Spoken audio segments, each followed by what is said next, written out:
What's up, internet? My name is Jake Doxy, and welcome back to another episode of the Doxcast.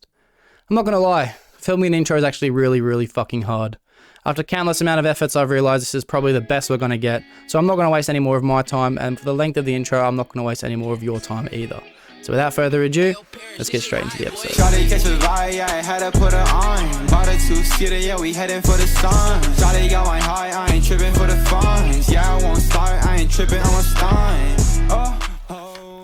Alright, before we start, I need to say something to you that I do say to everyone that comes on, but I would not be saying it if it wasn't true. You're sitting here because I find you interesting, and that's because you are an interesting person. I want to learn more about you, how you think, and how you feel, and I love that I have the opportunity to be able to share this experience. So I really appreciate you for coming over.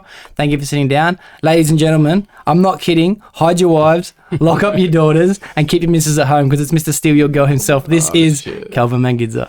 Thank you very much, Doxy. Appreciate it, bro. It's very flattering, man. Right, it's true, bro. Straight up, it's true. I know you're not like that anymore, but in the days, bro. No, man, I'm a settled creature now, bro. The beast has been tamed. In the days, bro. In the days. We're hungry, man. Bro, I've been keen for this episode, bro. I'm serious. I've been keen. It's a shame it kept getting pushed back, but you know, the best thing. It is a shame. But bro, it happens. It happens. There's still a lot of people that I'd love to come on that haven't had time to come on yet. Yeah, for sure, man. I'm just like so keen to watch it keep growing and more influential people stepping up on the show. It's good to see the boys and just hear their stories at the moment. But like once you just start cracking into those rooms, it'll be cool. Yeah, bro. Listen to those sort of conversations. I'm loving the boys, bro. They're just supporting me just by coming on. It's the biggest blessing for me. Straight up. Because if I didn't have the boys to come on, I'd be kind of stuck. You know what I mean? That's facts, It'd just bro. be me. Who the fuck do you bring on? It'd just be me. Yeah, I hear that. Yeah, but yeah, honestly, I'm just loving learning more about the boys at the end of the day. It's been mad. Yeah, straight up, man. It's been very mad. Yeah, man. And congratulations to you on what you're doing. It's big. Appreciate it. It's big. Yeah, 100%, man. Like, you know, a lot of people come up with ideas and all the time, multiple ideas, but putting action to things is a whole different, you know, situation. And it is you got foot on gas right now, bro. So you keep that momentum going. I like that. I like that compliment. That makes me feel good because I think I have a lot of ideas that I don't follow through with. Bro, but like I feel like recently, every time I'm linking up with you, it's like, oh, I'm doing this, and it's like not normal shit either. You know, something ridiculous. Something ridiculous. You know what I mean? Which I respect, mad.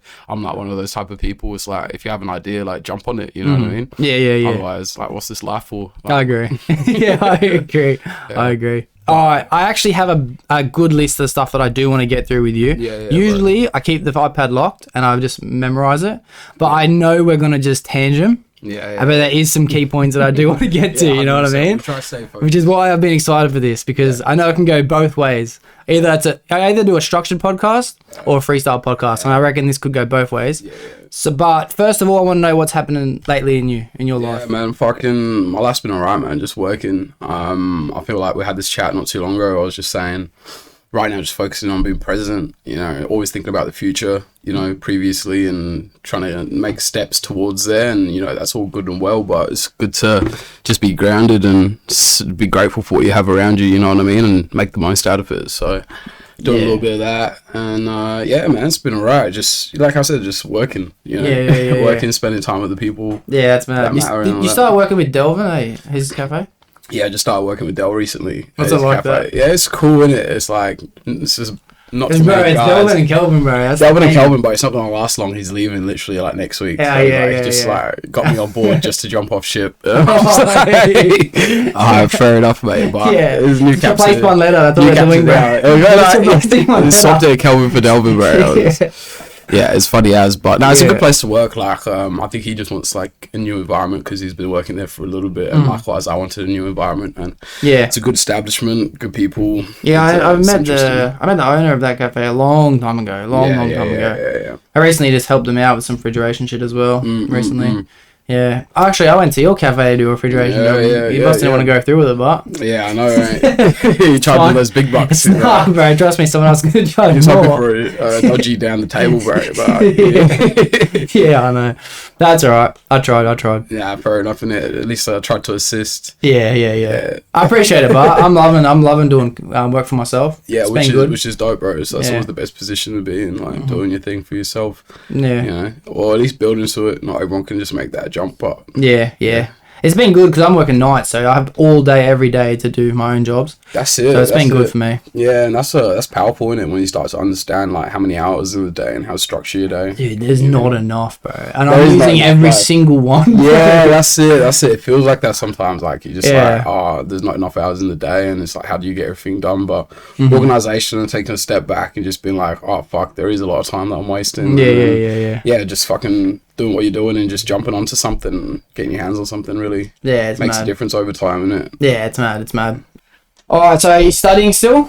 Yeah, I'm studying, bro. Fucking semester's finished. Going on to the next one. It's like one more year, bang it out, and then get into a new chapter. You know what I mean? Like, got a couple of aspirations that I want to get into, but this one's mainly just so I can specialize in something. You know, it's not even really what I want to do forever. Okay. You know, it's just like I said, something to specialize in. Yeah, that's cool. Yeah. I want to go deep into what you're studying right now. Yeah. What is it? We'll share it with everyone else. Renewable energy engineering. Renewable energy engineering? Yeah. That we call it? Yeah. Yeah, cool. And like, tell us why you got into that in the first place. Yeah, well, I got into that because I've always just had a little bit of passion for environment, you know.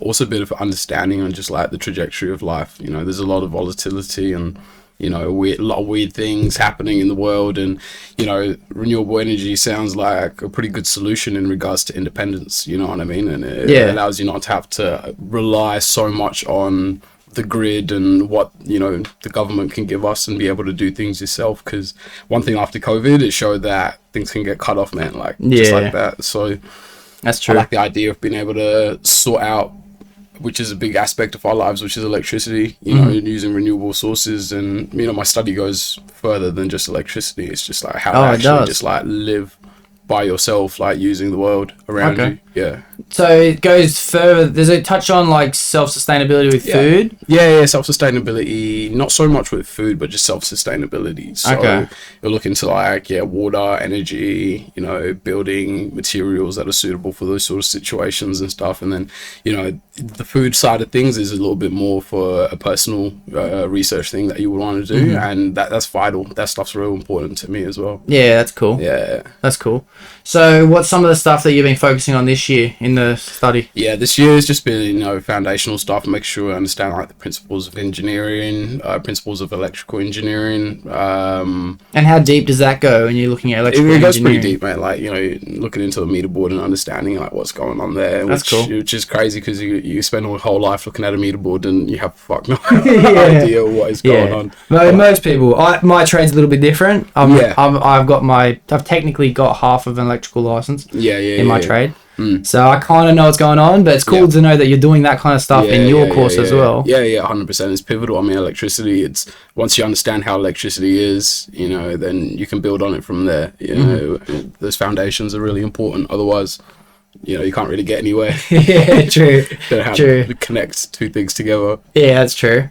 So once you do like your fundamentals on electricity, whatever, what would you learn after that? Just like, you know, specialize in the different types of renewable energies that are out there, you know, looking into hydro, wind, solar, all the various types, you know, using it on a commercial scale or using it on just like a, you know, residential, and seeing the various types of options that you have with those different technologies. And how accurate do you find it to be? Because I hear the rumors now talking about that if everyone goes to electric cars, our grid won't be able to support it.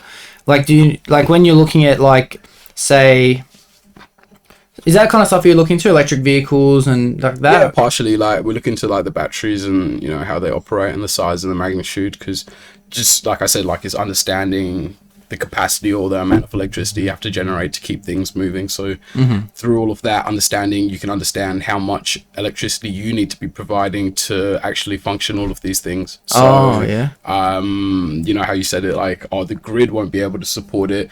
That's the whole concept of like going renewable on a residential scale. It's like you're providing potentially 100%, you know, 50, 70, 60%, whatever percent that is. If it's past 50, it's going to be making a real big assist in making sure that we're not using the grid as much in the situation, you know what I mean? That makes a lot more sense. Yeah, it lowers the pressure on it, you know. And how likely is it that we can start lowering our own like an energy consumption off the grid? Of course we can do that already with just solar and stuff, you know what I mean? The systems are pretty sound when it comes technologically. there's still a lot of advancements that needs to happen, you know what I mean, inside of battery storage, making that side large enough that it can power your home for an evening. But mate, like when I was working in the solar industry and I was working with people, some people aren't paying anything for electricity bills. Like they're fully self-sustainable. Really? Just from a solar system. So really, it's definitely possible. You just got to get someone to map it out, understand what your energy consumptions are, and what sort of system's going to be suitable to provide that, you know, both for day and night. And yeah, it should be sweet. Solar systems are pretty impressive. Yeah. I didn't know it was that efficient. Solar system. I thought it would lower it by like 10% or something like that. Oh, mate, you're talking even just like a standard solar system, no battery used, could go up like 40 to 60%. Wow. Yeah, for sure. Is there anything else you could do to lower your energy consumption? Oh, man, like I'm not really one of those people that's like, oh, turn off the lights in your room. Oh, yeah, I get you. Like, I'm more just like... But I mean, like, any ways to create your own energy without having to draw power off the grid? Like, solar will take the heat off the sun. Is there anything you can do to, like, by using the wind or the water and shit domestically? There's different... If you've got, like, acreage, you know what I mean, you can create kind of like a hydro system, like mini dams and all that sort of stuff, you know what I mean, using the flow of water. That's definitely all potentials if you got a little bit of acreage and wind farms. But there's real cool concepts that are coming up, you know, over time. You just got to kind of wait for it to become a little bit more commercial. But you know, there's this cool idea where we've got like this little mini wind turbines connected to the side of a house, like on a brick wall. That's right, I remember you telling me that before. Yeah, so it's kind of like, you know, how your air conditioner comes off the side of the wall. Imagine similar height, you know, but then the width goes out maybe about 6-7 meters or so, goes up about 3 meters, and there's little mini turbines. So when the wind comes through, it's all spinning, and it goes to a battery, and it just stores and powers your house, which is pretty cool. That is cool, eh? Yeah, I like that idea. And you know, the other way that you mentioned it in regards to food, you know, if you're growing your own food at home as well, that stuff really makes a difference. I guess because then you'd be using less refrigerated food as well, things like that. All the power would go down. And we're consumers, bro. Now, you're making me think we are fucking consumers. Big time consumers, and we're like big time reliant on the grid. You know, not even just electricity. We're just like in every form. We're so reliant. Fuck, I'm actually just thinking about this now, bro. We actually just rely the fuck out of everything. Yeah, man. Like, and as soon as it's cut off, it's like, bro, we're a bunch of junkies. Like, fiends, like, that's so true. Like, hook it up for us. But like, there's no reason we can't do it by ourselves. You know?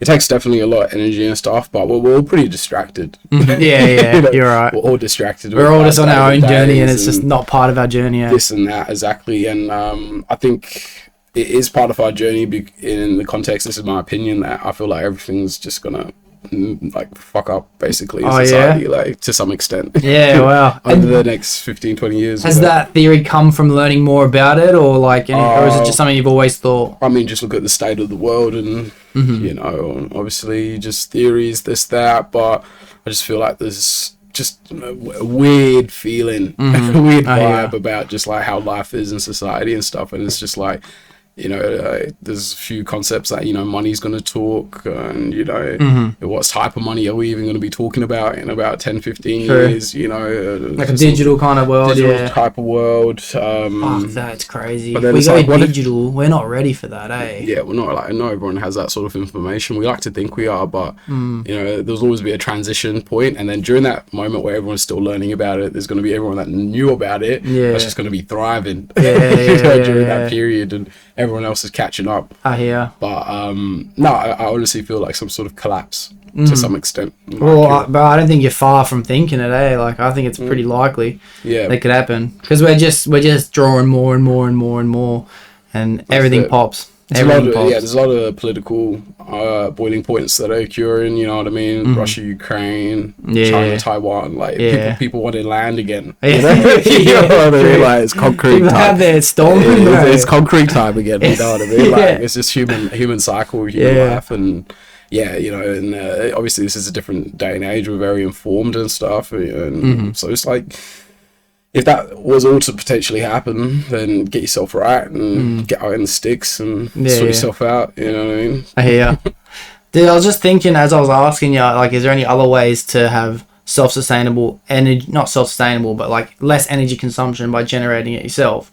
Yeah. I wonder if there's a way to be able to monetize on the fact that we have running water through our house, and have, you know how you have water with hydro dams that are collecting energy through, is it pressure? Like, what's collecting energy So through it's water? usually it's the movement of the water, it's the momentum. So you connect these kind of like similar how wind turbines, you connect a turbine to the water, and as the water's flowing, the movement of the turbine creates electricity in that situation. Yeah. I wonder if there's a way that we could start installing kind of things like that in all taps, in shower heads, and all things like that. So you have water that's running. cool, isn't it? It's like whilst you're, you know, having the shower, you're creating electricity to some extent, but it gets real nitty in, like, you know, then you have like I bet electricity in your shower head, like wires coming through there, and then, you know, just the side that's not fully advanced yet is the battery and storage. Okay. Yeah, so that side probably like another 5 years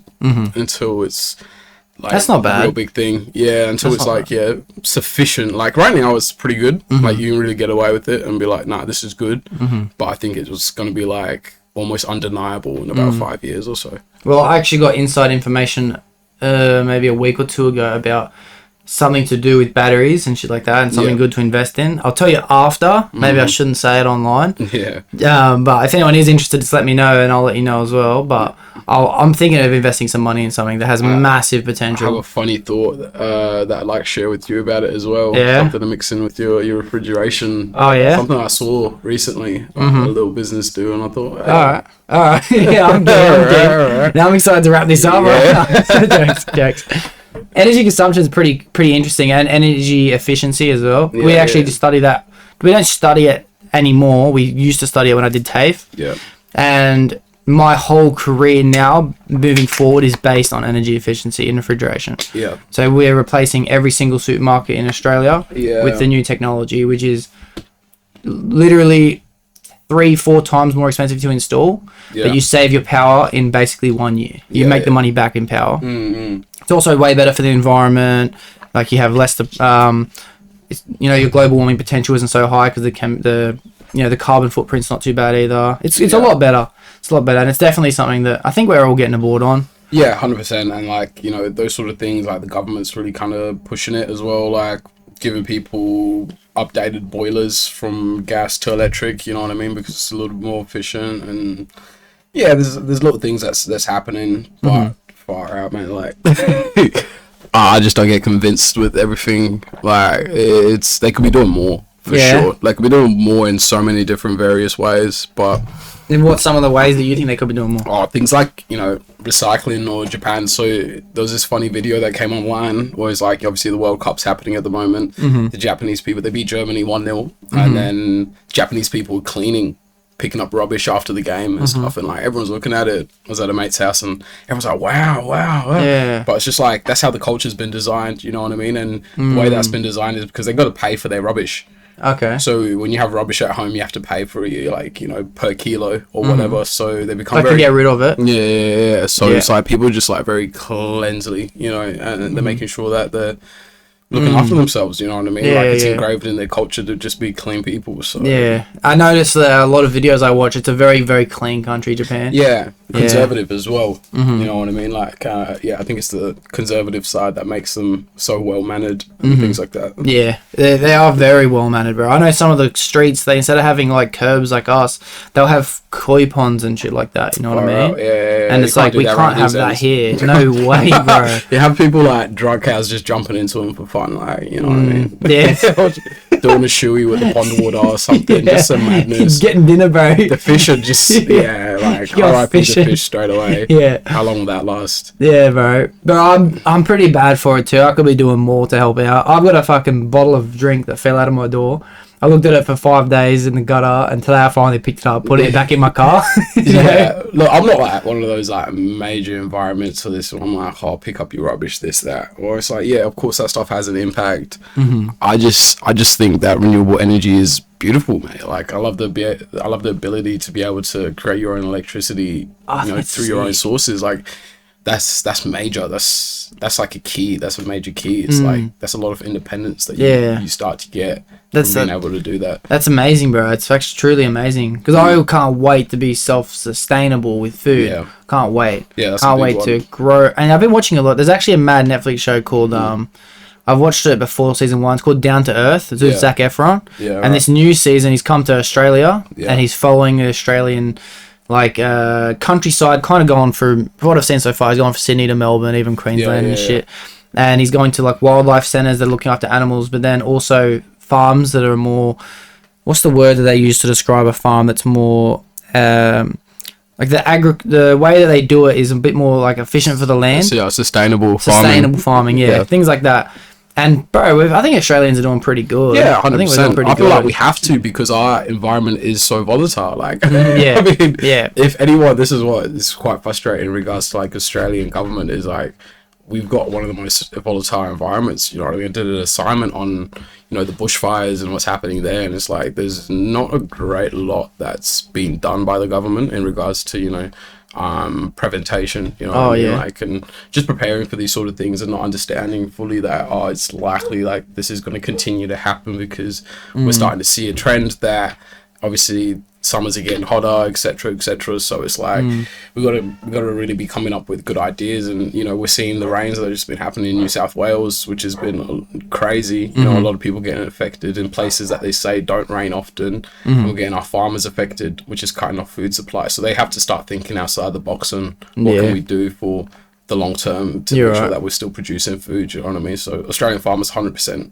Australia, full stop, should be at the forefront of things like renewable energy. Yeah. Well, there was a big theory I seen about the bushfires that we suffered from.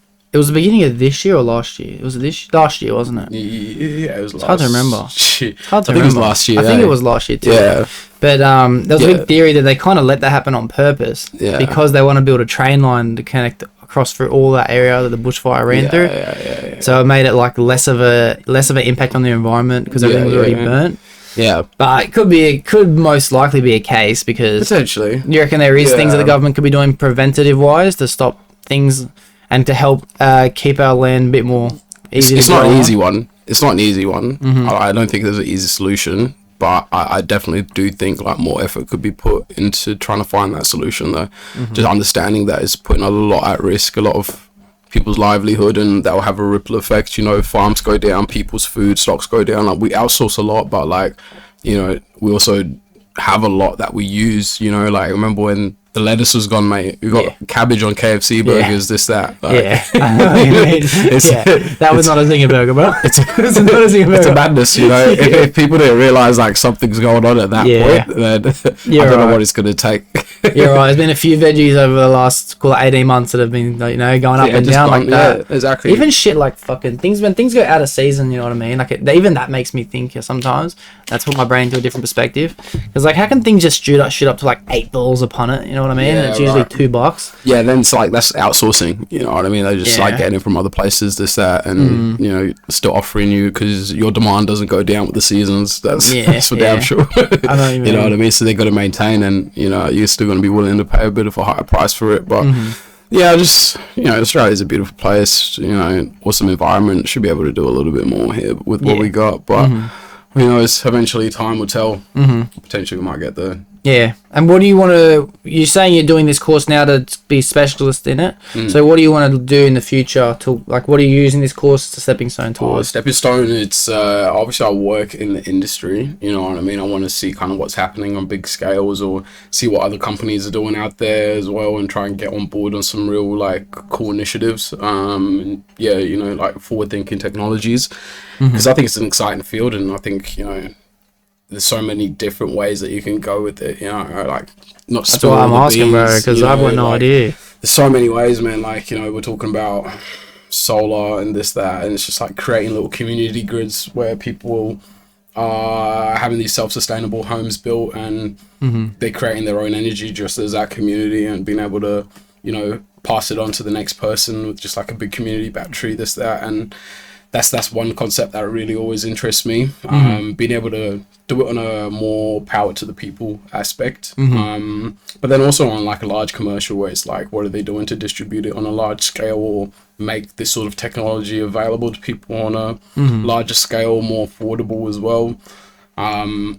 Yeah, we'll see where it takes me. Like, I just want to step into the industry, that aspect. But like, man, I'm an entrepreneur, really. Like, I had my own restaurant like a few years ago. I'm gonna get into that. I'm definitely gonna get into I still have that side of me where it's like I want to continue all different types of endeavors. So this would just be a way for me, really, to have something solid that I can build from. You know, and see where it goes. Yeah, that's cool. Well, bro, I think you'd really love this show, Down to Earth on Netflix. You'd really love it. It's really good. One of the episodes, in the first season, he traveled all around the world. Yeah. And he learned different ways to kind of conserve energy. Like some places were using where the ground's naturally hot. Like, when you get those like sulfur things that bubble up and shit. I've seen people take a lot of fucking heat out of that. They're just using that to create electricity, and which is awesome. Doing the same thing with running dams, and there's a lot of interesting shit like that in it. Yeah, people are really cool, creative with it, man, which is real cool. My thing is like building a self-sustainable home, though. That's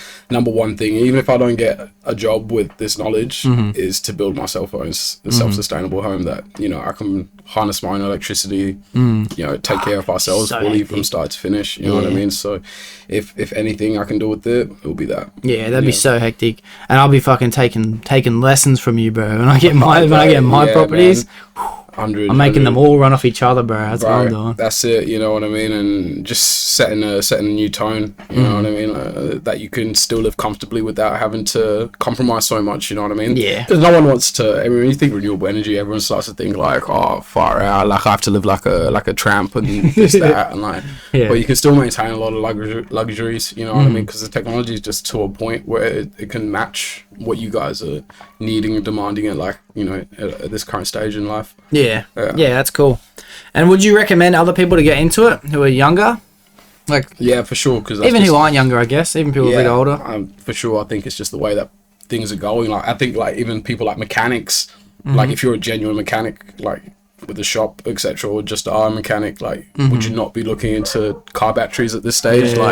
That's just true. Seeing that's just the way the market's going, and a lot of car companies have vowed to stop making fuel-based cars like very soon. 2025 we're looking at like a lot of big changes. It's like, as a mechanic, would you not be specializing in like electric batteries and 100%. Fixing electrical vehicles?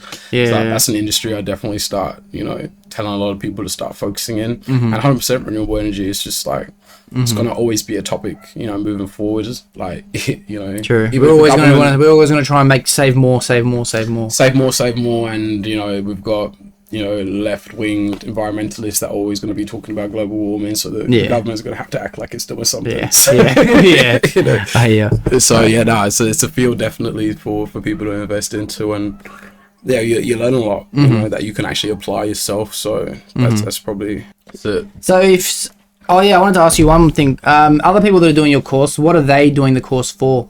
That's a good question. There's such a variety of people, and you see kind of like maybe sometimes older people that are actually just going back to refresh their studies because it's one of those things that they see that it's an evolving industry. People with a lot of experience in other fields, which is always good to have those chats with people, and it assists a lot. Like some people with like electrical engineering backgrounds just switching it up because they want to specialize this, that. And young people that are inquisitive about it as well. Just like a range, mate. A good range of people that are jumping onto it. Because it's a fucking wide-based subject, isn't it? Yeah, for sure. It's a massive subject. Yeah, and it feels like different departments of like existing organizations are sending people within their companies to go learn it as well. So I came across a few people where it was like that. They're already working for maybe like the council, and he works in the energy division. They need to start developing the renewable energy side, so they'll shift him to that course for a bit. And so you see a little bit of that. Yeah. And is that any of those?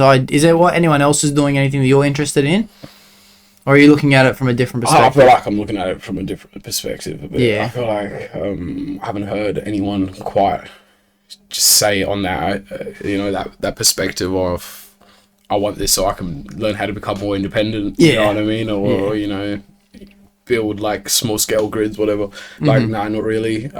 Which is fair enough, because it's not really something that's out there. So you can't really create the idea without have an idea. Sorry, I keep cutting you off. I keep thinking you're done. Yeah, that was sorry. But I reckon what you're doing, it sounds like you're investing in yourself, which is a fucking awesome thing. And I love when people start to do that. Yeah. You know what I mean? These other people are kind of learning it because they're already within something and they're trying to expand in what they're already in. But it sounds like you're doing things that for you, you know? Yeah, for sure. Like, whatever happens with this happens. Like, I've still got my own business endeavors that I can always jump onto. This isn't the be all or end all, but it's something that I'd like to achieve and something I'd like to have behind me, you know, because it will assist with all the other stuff that I want to get into. You know, even if I do open up different businesses, like to have them renewable and be, you know, a face for it, you know what I mean? Like, you know, the conventional way would be to do like housing, but what if it's like renewable energy, like restaurants or sustainable restaurants, this, that, you know what I mean? Like there's so many different ways that you can take it. And I think, my mind's always kind of just been open to that.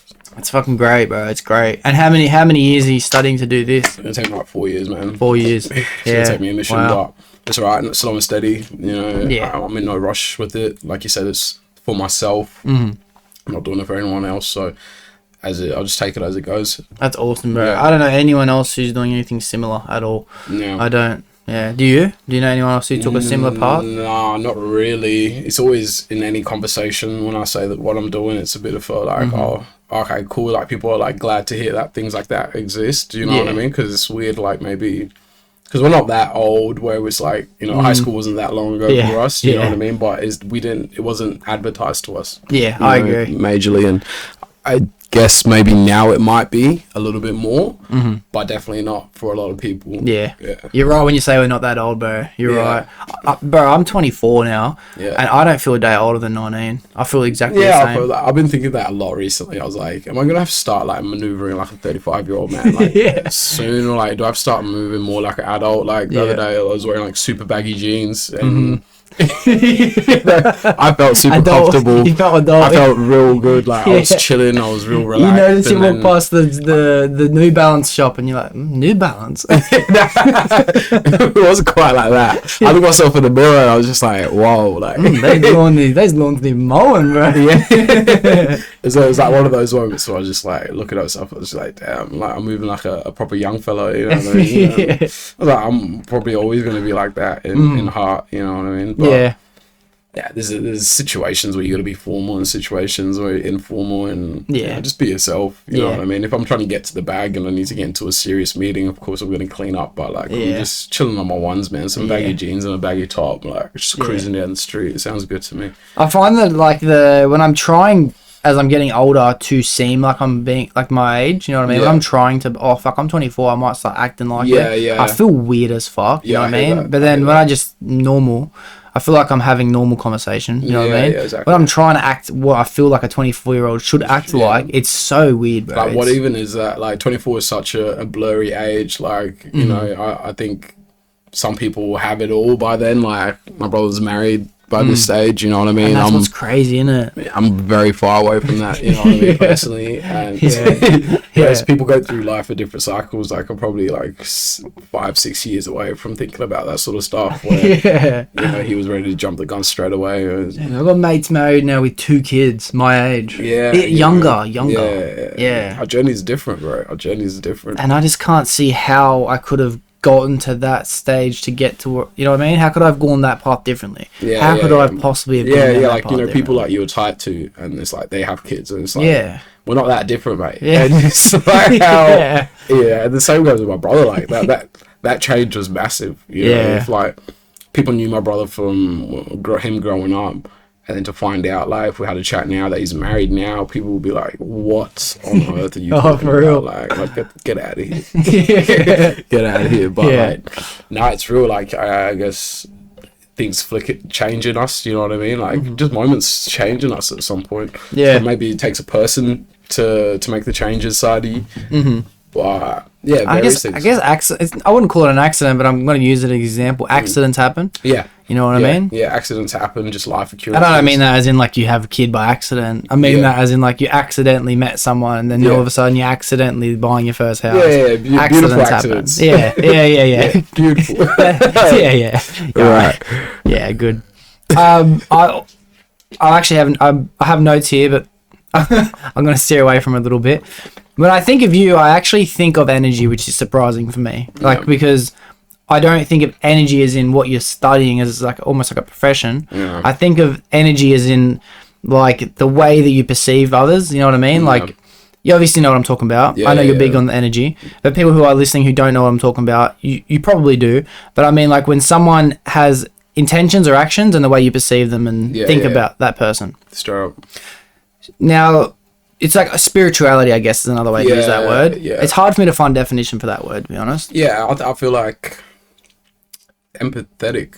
Empathy to an extent. Like I'm very like I'm empathetic, but sometimes I'm not conscious of like how I'm making other people feel. I know. At the same time, like it's different. Like I can feel how someone else is feeling, but sometimes it's articulating something in the way that person needs to hear it. Then like I'm still going to say it how I say it, even though I know how you're feeling. You know what I mean? It's like that's the hardest side of things to change for me. Some people have the ability to like say things exactly how you need it in that moment. You know what I mean? And that's a skill. There definitely are those moments you're inspired to be able to do that, but like yeah, that's something I like to work on a little bit personally. But I am like I can feel how other people are feeling. Like someone's that's down a good way to or describe it. Someone's up. You know, I can. You know, that's resonating with me as well. You know, and I think on a deeper level, I think you're explaining it on such an easy way to understand, but I think you actually have a deeper way of.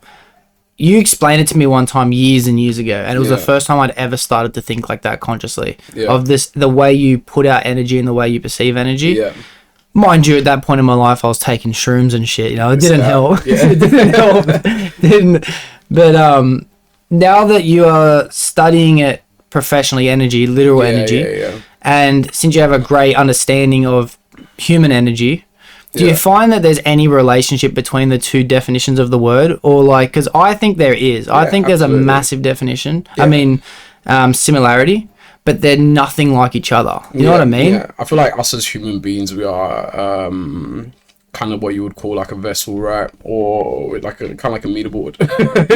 Whereas like electricity has the potential to flow through us. It's like the different connectors are like the mind, body, and the soul, and it's like you got to get electricity flowing through all of those things for like harmony within someone and all of that. And you know, each one's a receptor of energy, and you know is able to pick up on similar things within somewhere else. You know, and can cause you to do certain things or can cause you not to do certain things. But yeah, you know, we emit energy on a consistent basis, and typically sometimes what you put out is what you get in reality. As simple as like putting action to things, you know what I mean? Like on a real like physics aspect, it's like getting work done will actually create a difference in your life, you know what I mean? Like, yeah.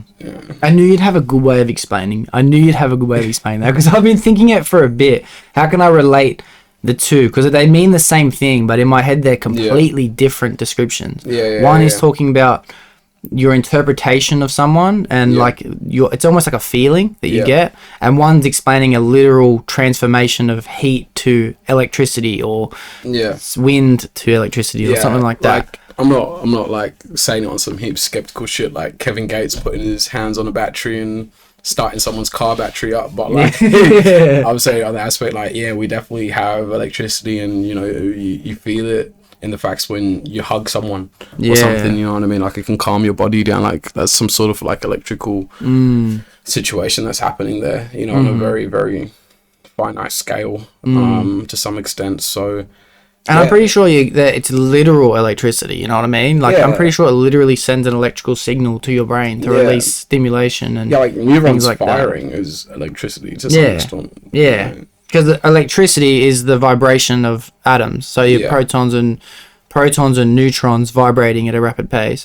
And I think that's the exact same thing that's happening inside your brain with neurons. I'm not exactly sure. And then we're talking about brains as well. Like the heart is emitting like a whole different like energy and frequency, you know. And you know when your heart is near someone who you love or whatever, and you see like the response in the heart rate and all of that, like that starts sending out different pulses, and that relaxes the other person, and it's a ripple effect. So yeah, man, like it goes into so many nooks and crannies. But basically, if I was going to just say it on overall, it's just like energy is something that we all have. We can all harness as well. You know what I mean? You can get energy from other things, and you can pass it on as well. Yeah. I'm a big believer in that. Massive believer. Yeah. And now that I'm saying it out loud, I'm kind of thinking that I wonder if anyone's done a study to relate the similarities between frequency, as in like you were saying that your heart runs on a different frequency, to the frequency you get in like an electrical system, a physical electrical system, and if life kind of carries itself out in both ways, you know what I mean? If they work the same way. Yeah. It'll be interesting to see a study about that. Well, it's like they say, like the universe is expanding. Like that's from movement, momentum takes energy. Like energy is everything. There's actually a theory called the electric universe theory. Yeah. And it talks about our solar system as an electrical circuit. Yeah. And I haven't done enough research into it, so I'm not going to pretend like I know what I'm talking about, because I actually don't. Yeah. But it talks somehow to do with all of the planets line up in a way that electricity passes through them, and that's what creates and explains all the answers we don't understand about why things happen. Like, why does something with a larger matter pull something in that's small, like gravity and shit like that? And they reckon it's an actual physical electrical circuit. Yeah. And from this theory, they're able to predict almost to 100% accuracy what's going to happen next. All the variables in the universe that we don't understand. They can almost 100% predict based on this theory. I wouldn't be surprised, mate. I wouldn't be surprised. I feel like the technology that we use here in this world is very like minuscule to probably what is actually out there and existing. But yeah, being able to just, I'm sure electricity can just like be able to be generated from natural sources like that, you know what I mean? And when you hear about things like UFOs, spaceships and that extraterrestrial technology, you know, it's like, oh, it's emitting absolutely nothing, it's under the radar, you know. I'm sure it's using that sort of physics, you know, it's using things that we don't understand completely, and actually somehow harnessing just natural existing laws of, like, you know, physics, like maybe some form of gravity that it's utilizing, or magnetism, this, that, and from a different understanding, you know what I mean? From different pools of, like, maybe the cores of planets, etc. And being able to navigate itself using that. But I fucking love electricity, bro. I think it's one of the most interesting things that I don't think I'll ever be able to learn enough about at all. Yeah, and I'm a fucking sponge for information, bro. I love learning. You know, we're talking about electricity now, and I feel like electricity is something that's probably always existed. And there's actually this awesome Netflix show. I'm so happy that Graham Hancock and Randall Carson's in it too, bro. Like, how has Graham Hancock got his own show on Netflix? I'm so happy about that. I'm so glad you just bring that up, bro. I'm about 3 to 4 episodes in. I can't remember which one I'm on, and I can't wait till I have more time to watch it, bro. Yeah, I really want to dive into that and binge it. Have you watched it? Just going partially of like one of the first episodes. Dude, and it gets so good. Only 3 episodes in. Fuck. You know, that sort of stuff is that I've been crazy about that sort of stuff for ages, and like looking into ancient Egypt and like Kemet and sort of stuff, and understanding what those pyramids were truly for. I feel like we have no idea, you know what I mean? But like, you know, their formation, how they're, you know, we're talking about the planets and that electrical theory that you have, like, you know, the planets the pyramids are orientated like directly in line with the planets, you know what I mean, to harness something, you know what I mean? And there's theories that, you know, the pyramids were utilized for electricity, using satellites, etc., and or receptors, you know. So it's like electricity's probably been around in like different forms for a very long time. And I love that this sort of topic is now being put into the mainstream and not something that is just like laughed at, you know what I mean? Where Graham Hancock is basically saying that, you know, civilizations before us potentially were more sophisticated. Yeah, you know that's exactly what he's saying. He's basically saying, and that's a he's a pioneer, and he's gone through fucking the works inside his field, bro. Straight up. They've tried to cancel him inside his own fucking community, inside his own field, bro. And that's why I'm so happy that he's like on Netflix, like full, like the main character in the show, and he's like showing people true stuff. You know what I mean? Like, you know, he was branded as like, you know, some lost his mind on drugs conspiracy theorist. You know what I mean? Talking about lizard people, this that. And it's like. And you hear now, like, a lot of people say lizard people that have, like, no idea what they're talking about. Well, most people don't know we exist, bro.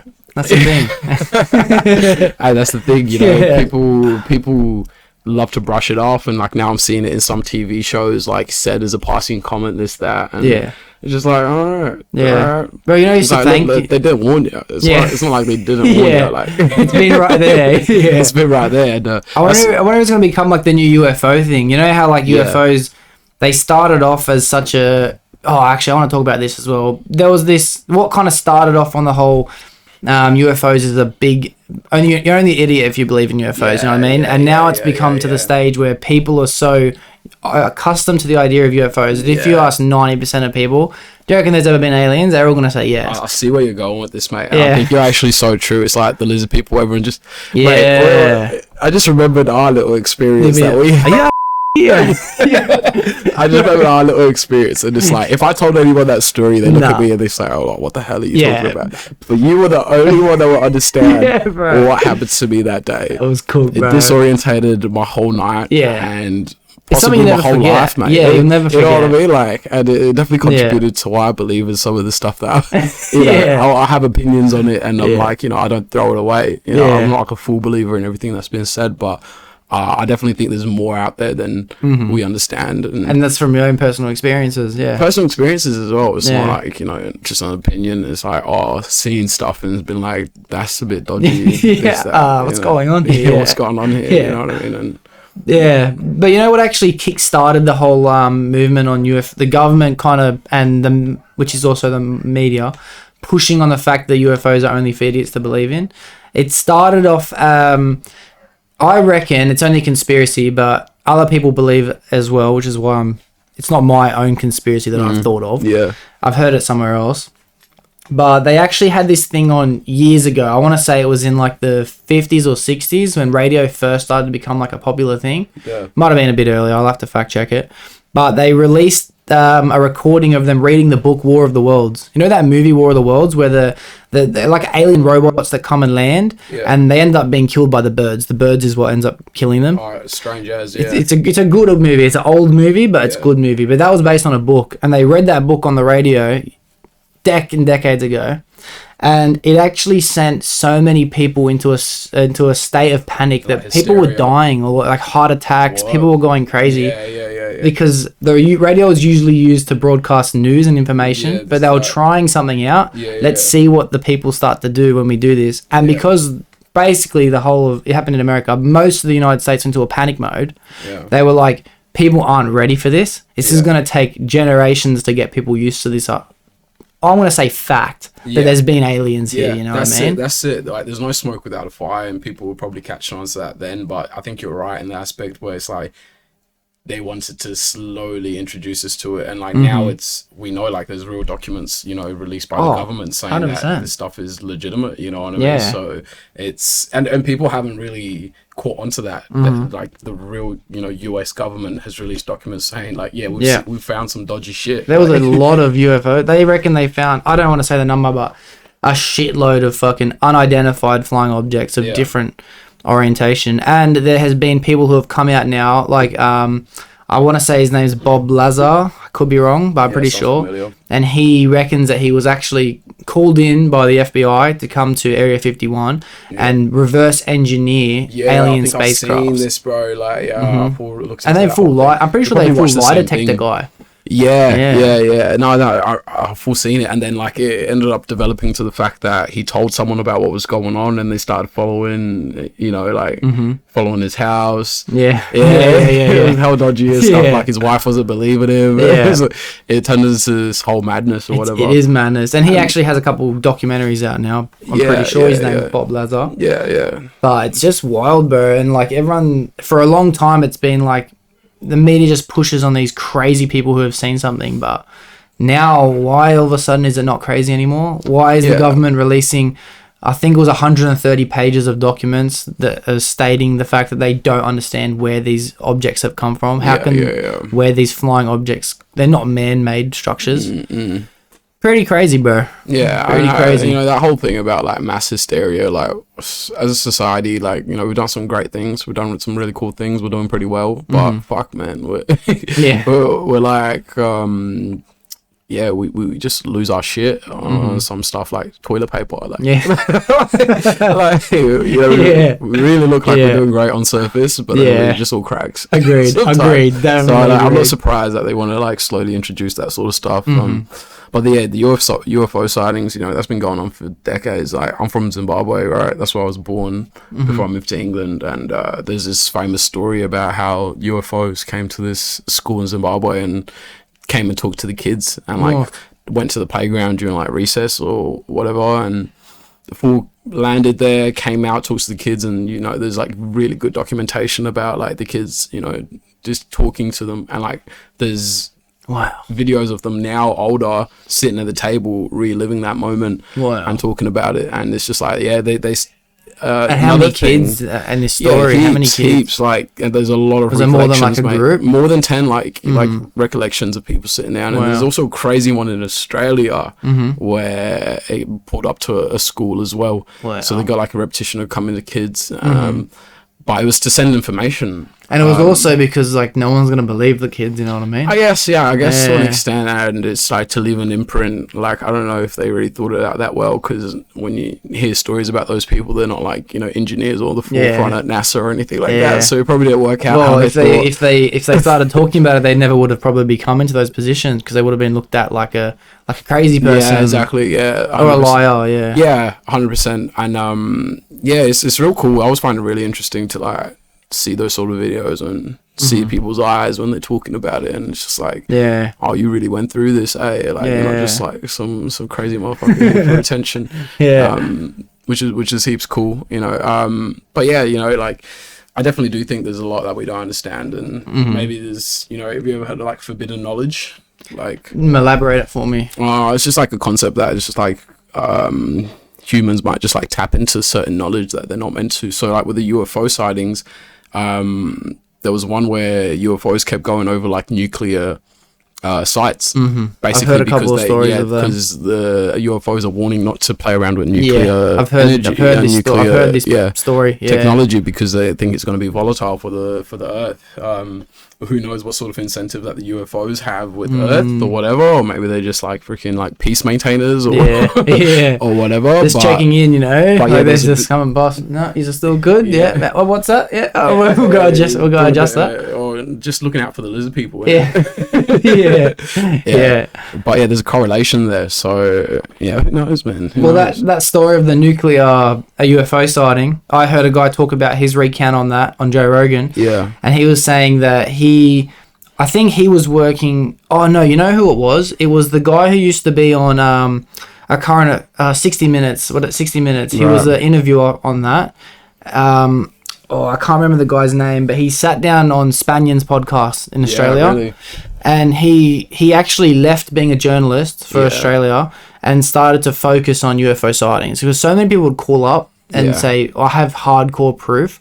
And then his bosses and management would always be like, don't give him a second of your time.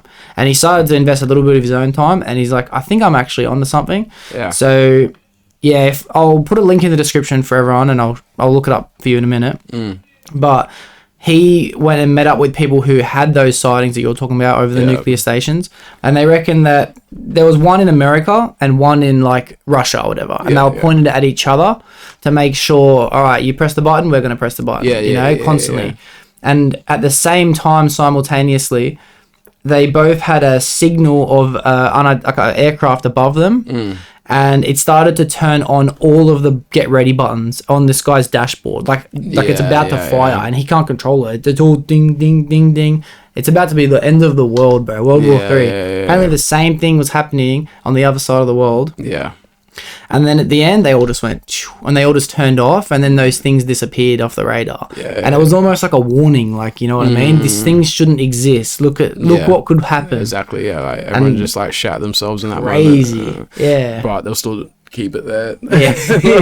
Keep it rolling. Act like it never happened.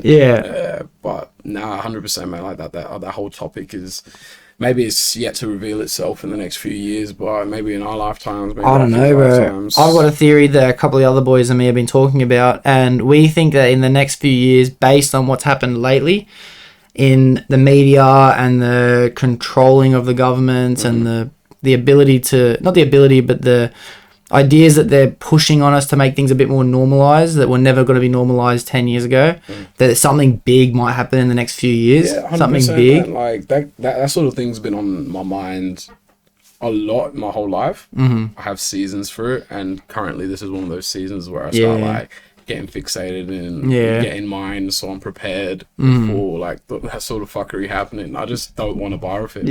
Like, when I've been like, you know, conscious of it slightly, and people have like, you know, maybe like throwing away your ideas around it, and you're just like, all right. if that's how you feel, we'll see about it, you know what I mean? And now there's a lot of volatility. It's like there's so much bullshit, like there's so much, you know, boiling points happening, but then there's so much distraction simultaneously. It's like people are like, oh my god, this is happening in the world, and then it's like, oh my god, the World Cup, or like, bro, people like, I don't know, they forget, right? Agreed. You know? And I agree. that constant, it's the short attention span. Constant fluctuation of concentration on the fact that something constant fluctuation of concentration. That was a great way to say that, bro. Yeah, you know what I mean? It's what causes us not to, you know, as a society, stick together and be like, all right, we need to sort something out or rebel, whatever. Not like we need to rebel against the government or just push for things to happen more harmonious, or just ask what's going on. I love the way you said that, a constant fluctuation of concentration, because that's the exact state of what we're living in right now. Exact state. Are you on like all the TikTok and shit like that? TikTok I never downloaded. I couldn't let myself do that because I just see people just so consumed by it. It's crazy.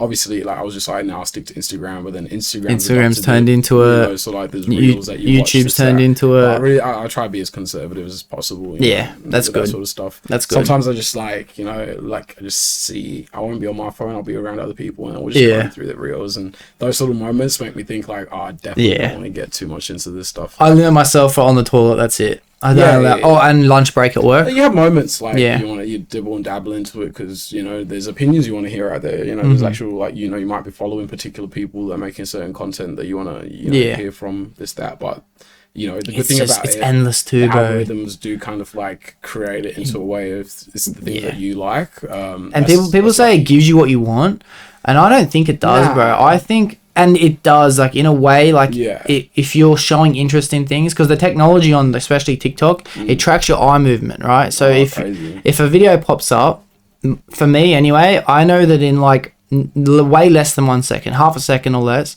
I've checked the name, the basic image it's starting with, the likes, how many comments, and the sound they're using. My brain's just automatically done it, and I know instantly whether to go to another video or not. And it actually tracks your eye movement to see what part of the video you're watching. So you could be watching a video about fucking soccer, right? Or football. And then if you're fixated on a certain team playing, that will send you that team. And it can track everything. If there's a girl walking past in the background and you're focused on her, Blondie, it'll send you Blondies. It's a crazy algorithm. That's real intricate, and I don't know, man. Like I don't need that in my life. It's like, you know what I mean? You don't. Because like I potentially would be looking at the blonde in the background. So like, you know, am I gonna be looking at blondes all day now? That's what would happen, bro. I don't need that in my life. What I was trying to say was, it's like it's designed for you. It's called a For You page. But I don't think it's necessarily what you want. You think it's what you want. It's pushing to you to what you think you want. There's definitely agendas behind all of it. You know what I mean? And, like, you know, you definitely see where it's like, if I'm going through it and then I see maybe like my partner's going through it as well, and I see her phone, she's looking at videos maybe I was looking at yesterday. You know what I mean? Like, it's the same stuff. So it's like, there's definitely like a, get these out there firstly, and then filter through, and it'll show you kind of your stuff there as well. But you know, it still needs always those trending topics and stuff to just keep the machine moving. You know? Most people think that a For You page is designed, and you're designing it like it's for you what you want, but it's designed for you. You know what I mean? Like, you're actually consuming what someone else is wanting you to consume. Crazy thing. It's like TikTok, crazy thing. I love prescription it. I straight up love it. So you've got it, Oh yeah, bro. I love it. I don't use it as much as I was originally using it at the beginning. As I said, I use it on the toilet or at my lunch break. But I can feel myself. Today I had like an hour or so at one point, and I had stuff I needed to do, and I did it unconsciously. I pulled out my phone. I just started scrolling. 2 or 3 minutes in, I'll realize, fuck, what am I doing? But that's because I fucking love it, bro. You know what I mean? It's a drug. It's a straight up drug. Do you see much difference between TikTok and Reels? Nah, it's the exact same thing, but TikTok's a better app. That's the thing. TikToks are designed. For me, I compare it to the pokies because I love the pokies. I've actually quit drinking. I'm in a year of sobriety right now, so I can get off the pokies. So I can get off the pokey machines. It's because I straight up love them. They're designed to bring you in, and they've done a fucking great job of it, and I'm impressed. And I want to go back. You know what I mean? And that's why I'm impressed with TikTok because even though I know how bad it is, and I'm aware of how much time I'm wasting on it, and I know of how evil it is, I fucking love it, bro. You appreciate things that finesse you. They've done. I'm impressed. They've done a great. They have fucking. They tricked me, bro. So I gave finesse and just be like, all right, touche. Like, exactly, bro. Touche. You did your shit. You did your shit. Nice. All right, I'll circle back to when we were talking about energy on more of a spiritual level. Yeah, bro. Would you identify yourself as spiritual? You spiritual person? I'm definitely a spiritual person. Like, I my question was like, how do you believe in spirituality? Why do you describe yourself as spiritual? Just experiences. You know, sometimes you just have moments that are just unrealistic. Well, you know, don't feel normal or feel out of this world a little bit, you know what I mean? Sometimes you feel connected to a higher source of some extent, and that's been through a range of experiences. Maybe, you know, normal, natural as a sober mind, and maybe, you know, in a form of meditation or prayer and feeling like you're connecting to something, or even in the aspect of being under influence and feeling like, oh wow, there's a lot more because your mind's been opened up to a lot more, so you're seeing some crazy stuff, you know. So just through a collection of that sort of stuff, I definitely do believe that I'm a spiritual being. And what do you think being spiritual means as well? What do you think? What do I think being spiritual means? I think it's just understanding that there's more to just this human world, this 3D world. You know, that there's like a 4D aspect, 6D, 5D aspect to us. You know what I mean? That can, you know, connect in different ways, you know, as long as you can utilize your mind. And I feel like, you know, we're talking back about like the distractions that are out there in the media, whatever, is there to kind of pull us away from that awareness, but it's definitely all within us, you know, that capability to have that understanding on a deeper level. Yeah, I believe that entirely, 100%. For me, I think spirituality can be explained maybe through the belief in something that can't be measured externally. You know what I mean? Like, because you can believe in yourself, and you can believe like, I can do this 100%. I can do this, even though all odds might be against you. But I don't know if that would be considered spirituality. Would you say like faith? Faith, because faith doesn't also go like in believing a God. Like once you have a spiritual understanding, you ultimately like develop faith to some extent, because it's like you believe in that understanding that you have. So in the moment, this is quite extreme, like in a moment of battle or whatever, it's just like understanding that this is all an experience, etc., might allow you to go that little bit extra further, you know what I mean, or be a little bit more content to die, or, you know, because you have faith that this might be meant to be, you know what I mean, that, you know, your human self is meant to just... Faith is in fate. You're saying faith is in fate. Faith. Like, is that what you're talking about? Faith is in fate? Like, well, to an extent, you know, having faith in, like, you know, spiritual, that this is where my body is supposed to end, so my vessel can, you know, so my spirit can go elsewhere or whatever, you know what I mean? Just, it can come in all different forms. Obviously, you have, like, your more conventional, you know, Christ and God and, you know, believing in God and, you know, God has put me here in this situation, and people have faith when they say something like that. You don't say something like that just to say it, you know? Like, you have faith that this is all meant to happen. Like belief. That's what I think spirituality comes down to. Belief externally. So you have to either look at a higher power. What do you mean externally? So you don't think it can come from within? It can come within, but also externally. You know what I mean? I think self-belief is obviously a massive important thing. You have to have self-belief.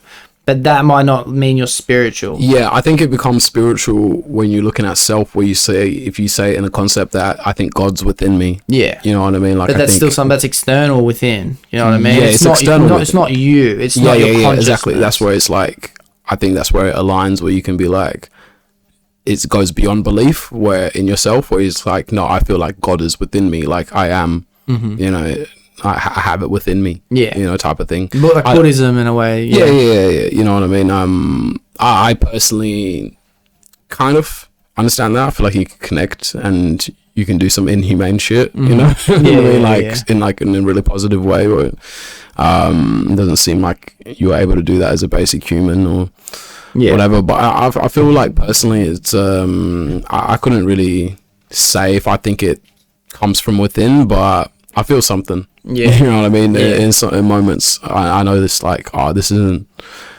normal, this isn't me that's doing this. Or you feel like sometimes you say something and you get a response in some context and you're like, whoa. Yeah, I hear. You know? So how would you describe your spirituality?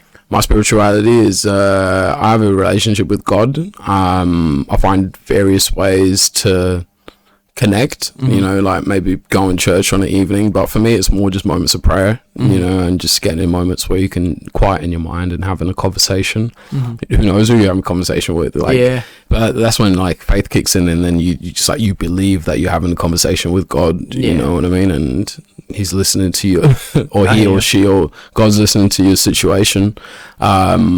But then, like, on the concept of churches, I don't feel like churches are where they need to be, or, you know, or where originally intended to be.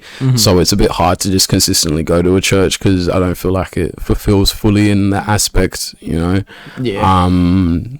But then, you know, I could still have my beliefs that I have now and, you know, go to a mosque and encounter God in that way, because at the end of the day, in my personal opinion, it's all the same. It's just different interpretations or etc. And just a different expression. You know what I mean? Like, and feeling spirituality, that's what all of these different religions are pretty much practicing is spirituality. Well, the way I see it is also like every religion is believing in the one thing. You know what I mean? It's all the one thing. And I see the exact same definition in Christianity or Muslim as Buddhism and Hinduism. I think of it as the exact same thing. The feeling of within is no different to the feeling of without. That's it. That's why I don't see much difference between myself or anyone that believes in those religions, you know, because it's just like we're both believing in something. You know what I mean? And I think you're believing in the same thing.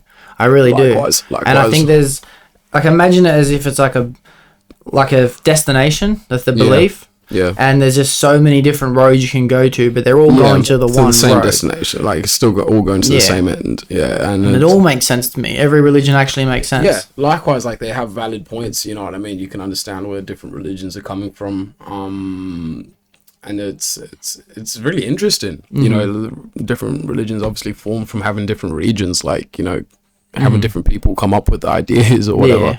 And it's pretty interesting once you look into things like Christianity and that miracle conception story. And, you know, people like Graham Hancock have like looked into this, where it's like there's a bit of a repetition in that story before Christianity, and it can be found in like hieroglyphics, this, that, you know, like in like just artifacts that they've found from different older civilizations, where it's like representing it on a different scale, and maybe they have different names for it, like set, sun, and whatever it is in ancient Egypt, you know. And it just goes to show that, like, all right, we've had spirituality, you know, there. We've always had this like deeper connection. We've just always found different ways of articulating it. And that's where most of the differences come from. And I think that when you have like a psychedelic experience in particular, that will, I can't speak for you, I can only speak for myself when I say this. It enhances, almost like if it enhances your receptors to make you think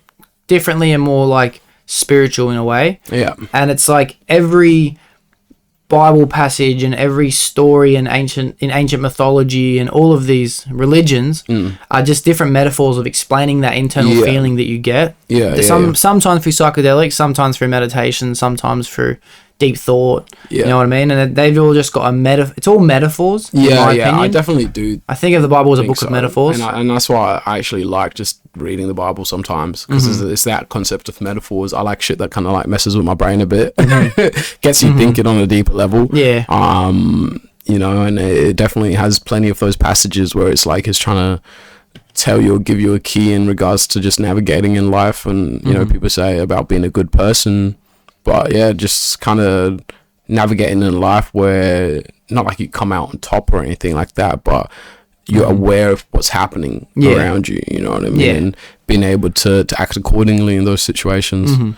I see belief and faith as I guess a belief in God as such an important tool in my life. It's so handy for me. 100. Not only is it a way of me expressing my gratitude for everything that I have, but it's also a way for me to become at ease with why things have become the way they are. Yeah, right. At the same time, and it also, it's a bit weird, but it's almost like a superpower for me. You know what I mean? Yeah, when I feel like I pray about something, and it's like I thought I was a Christian for call it fucking 4 to 5 years or whatever it was. I thought I was a Christian, but I realize now I'm not. Because I don't believe in everything the Bible has to say. I understand it was a book literally written by man. And all of the problems that can come with religion. It's a big fact, man. That's a big fact. Big factors that come into play. Yeah, that big factor there of the fact that it's written by men, and different men at different times have manipulated it at different stages for different reasons. It's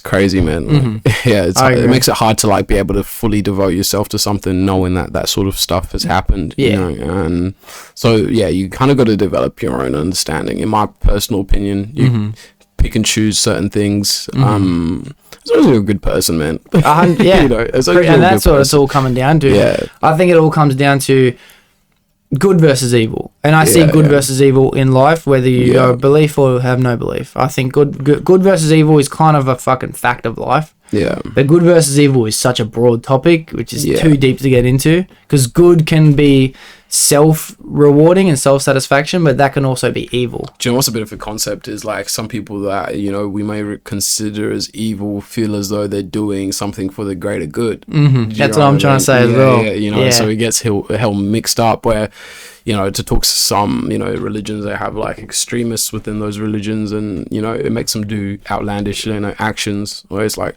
committing crimes of people's lives, whatever, or killing them, whatever, and to them, they actually think they're doing something for the greater good. 100%. But then we perceive it as like being super evil. You know what I mean? So, and it's as deep as like, it's not as deep, it's as simple as something like, I've found $100 on the floor, right? And I'm broke. I'm like, I'm like praying for $100. I needed that. I found that $100. That is good. That is God. But for that to have happened, someone lost $100. You know what I mean? Balance, and it's just good versus evil, non-stop. What if that person didn't need that $100? Yeah, it's just exactly. He was hoping for someone to find it or something like that. Or what if that person did need that $100? But then because they had lost it, they were able to have a different conversation with someone that pushed them in the right direction. Exactly, like consistent ripple effect like that. There was a great Netflix show, and I have no idea what the name of it is, so I will put a link in the description if anyone wants to watch the trailer for it. But it was a show that basically described an ancient Chinese theory that in the entire universe, every single thing is connected by strings. And that's from physical objects like this iPad or this desk or these drinks that we're drinking to expressions of happiness and sadness and memories. And when one gets pulled, it pulls on another one from another angle, and it's this constant balance and flow of life. No, I can definitely. And this show expressed it in an amazing way. It showed like someone losing a phone, I'm pretty sure, in one of the episodes. And then someone else picked it up and found it. And then they were I think someone stole it off them, blah, blah, blah. It went on for a bit. And then eventually someone had it in another country and was taking selfies on it. And they're like, what's this? And like, I just found this phone. There's a bunch of selfies on it from people all around the world. Like, just take some selfies. So they're taking selfies and they drop it off in someone else's bag in an airport. Then it's going around the world at this point. And then the person, it cuts to a random... This is, no, it's a show. But it explains this thing that we're talking about. And then it cuts to a person who, I'm pretty sure what happened to this guy was his daughter passed away, and he's been through a divorce and stuff, and the only images he had left was on his phone, and he had nothing left, and he ended up just breaking down crying in, I think, New York City. And then the phone had become such a hit sensation that all the photos are being broadcasted, and it was his phone, and now they're all over the billboards. So he's breaking down, and it's like, that's a perfect example of how everything's meant to be, you know what I mean? Just for someone to lose 100 might have been on purpose. And for me, that's God. That's God for me. Yeah, that intricacy, I just feel like it's just too like insane for it not to be like a God of some sort. You know what I mean? Like, it's just so crazy. Exactly. You know what I mean? I can go into so many different little situations like that where it's just like, oh man, you catch yourself saying it has to be God. Yeah. What else caused the situation? How many times can a conspiracy be a conspiracy until how many times can a coincidence be a coincidence before it becomes put there on purpose? Yeah. You know what I mean? For sure. It happened like in a 60 or 70 year lifespan, there would be enough moments to make you at least think like, is he out there? Or, you know, at some point. And you know what I think as well? Do you think in the back of everyone's mind who doesn't believe in God, in the back of their mind, they're thinking, fuck, what if I'm wrong? You know what I mean? Do you think that's something that everyone's thinking?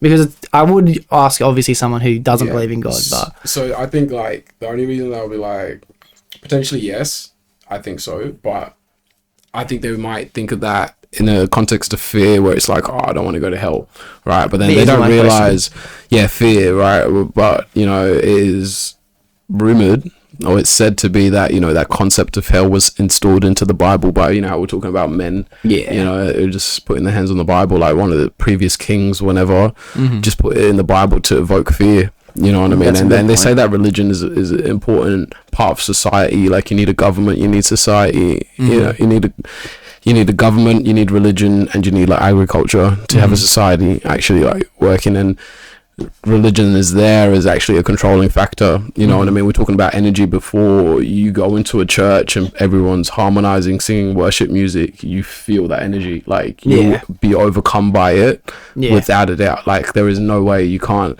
So having all these people believing towards a certain thing is very powerful, you know, if you're the person electric, bro, it's electric, it's in the air. Especially if you're the person that's actually like, you know, put that position in place, like for that to all happen. Now you can control these people. That's why religion is a scary subject, it's a scary one, because it definitely can do that. It's done some great things to people's lives, but simultaneously can brainwash in some extents. Yeah, and unfortunately, religion, and we're fucking tanging a bit on religion, but unfortunately, religions like Christianity, and I find them to be so important, and they create such a great baseline in people's lives and structure, and as you said, it brings people together with one common goal, and that's community, you know what I mean? Right, yeah. But they've also done some horrific things. I was literally just thinking that as you said that. They've erased entire parts of history. Exactly right, and they say in the name of God, like, you conquer a whole country, kill all its people, and, you know, completely mess up how that society is running. And just then no one's ever able to learn about what they learned, about their history or whatever. Now you have to learn the new ways that we have put onto you in the name of God. It's a massive subject. It's a bit crazy. It's like, at least knock on the door, say like Jehovah's Witness or something. It is what it is, and it was a different life back then. But it's good that things aren't so aggressive these days, but who knows, mate? Who knows where things are going to go again? So, I reckon spirituality is an important thing for everyone to touch on, and that's not in a sense that find God. I'm not preaching, I'm not Bible bashing, but just maybe being thankful. You know what I mean? And be open to the idea that it may have everything possibly could be given to you as a gift. You know, and it's not. I guess most people who are optimistic might think like that, but those people who are more glass half empty probably might not be able to look at life like that. Yeah. But that might be the shift you need in order to start thinking of things a bit more positively. Yeah, for sure.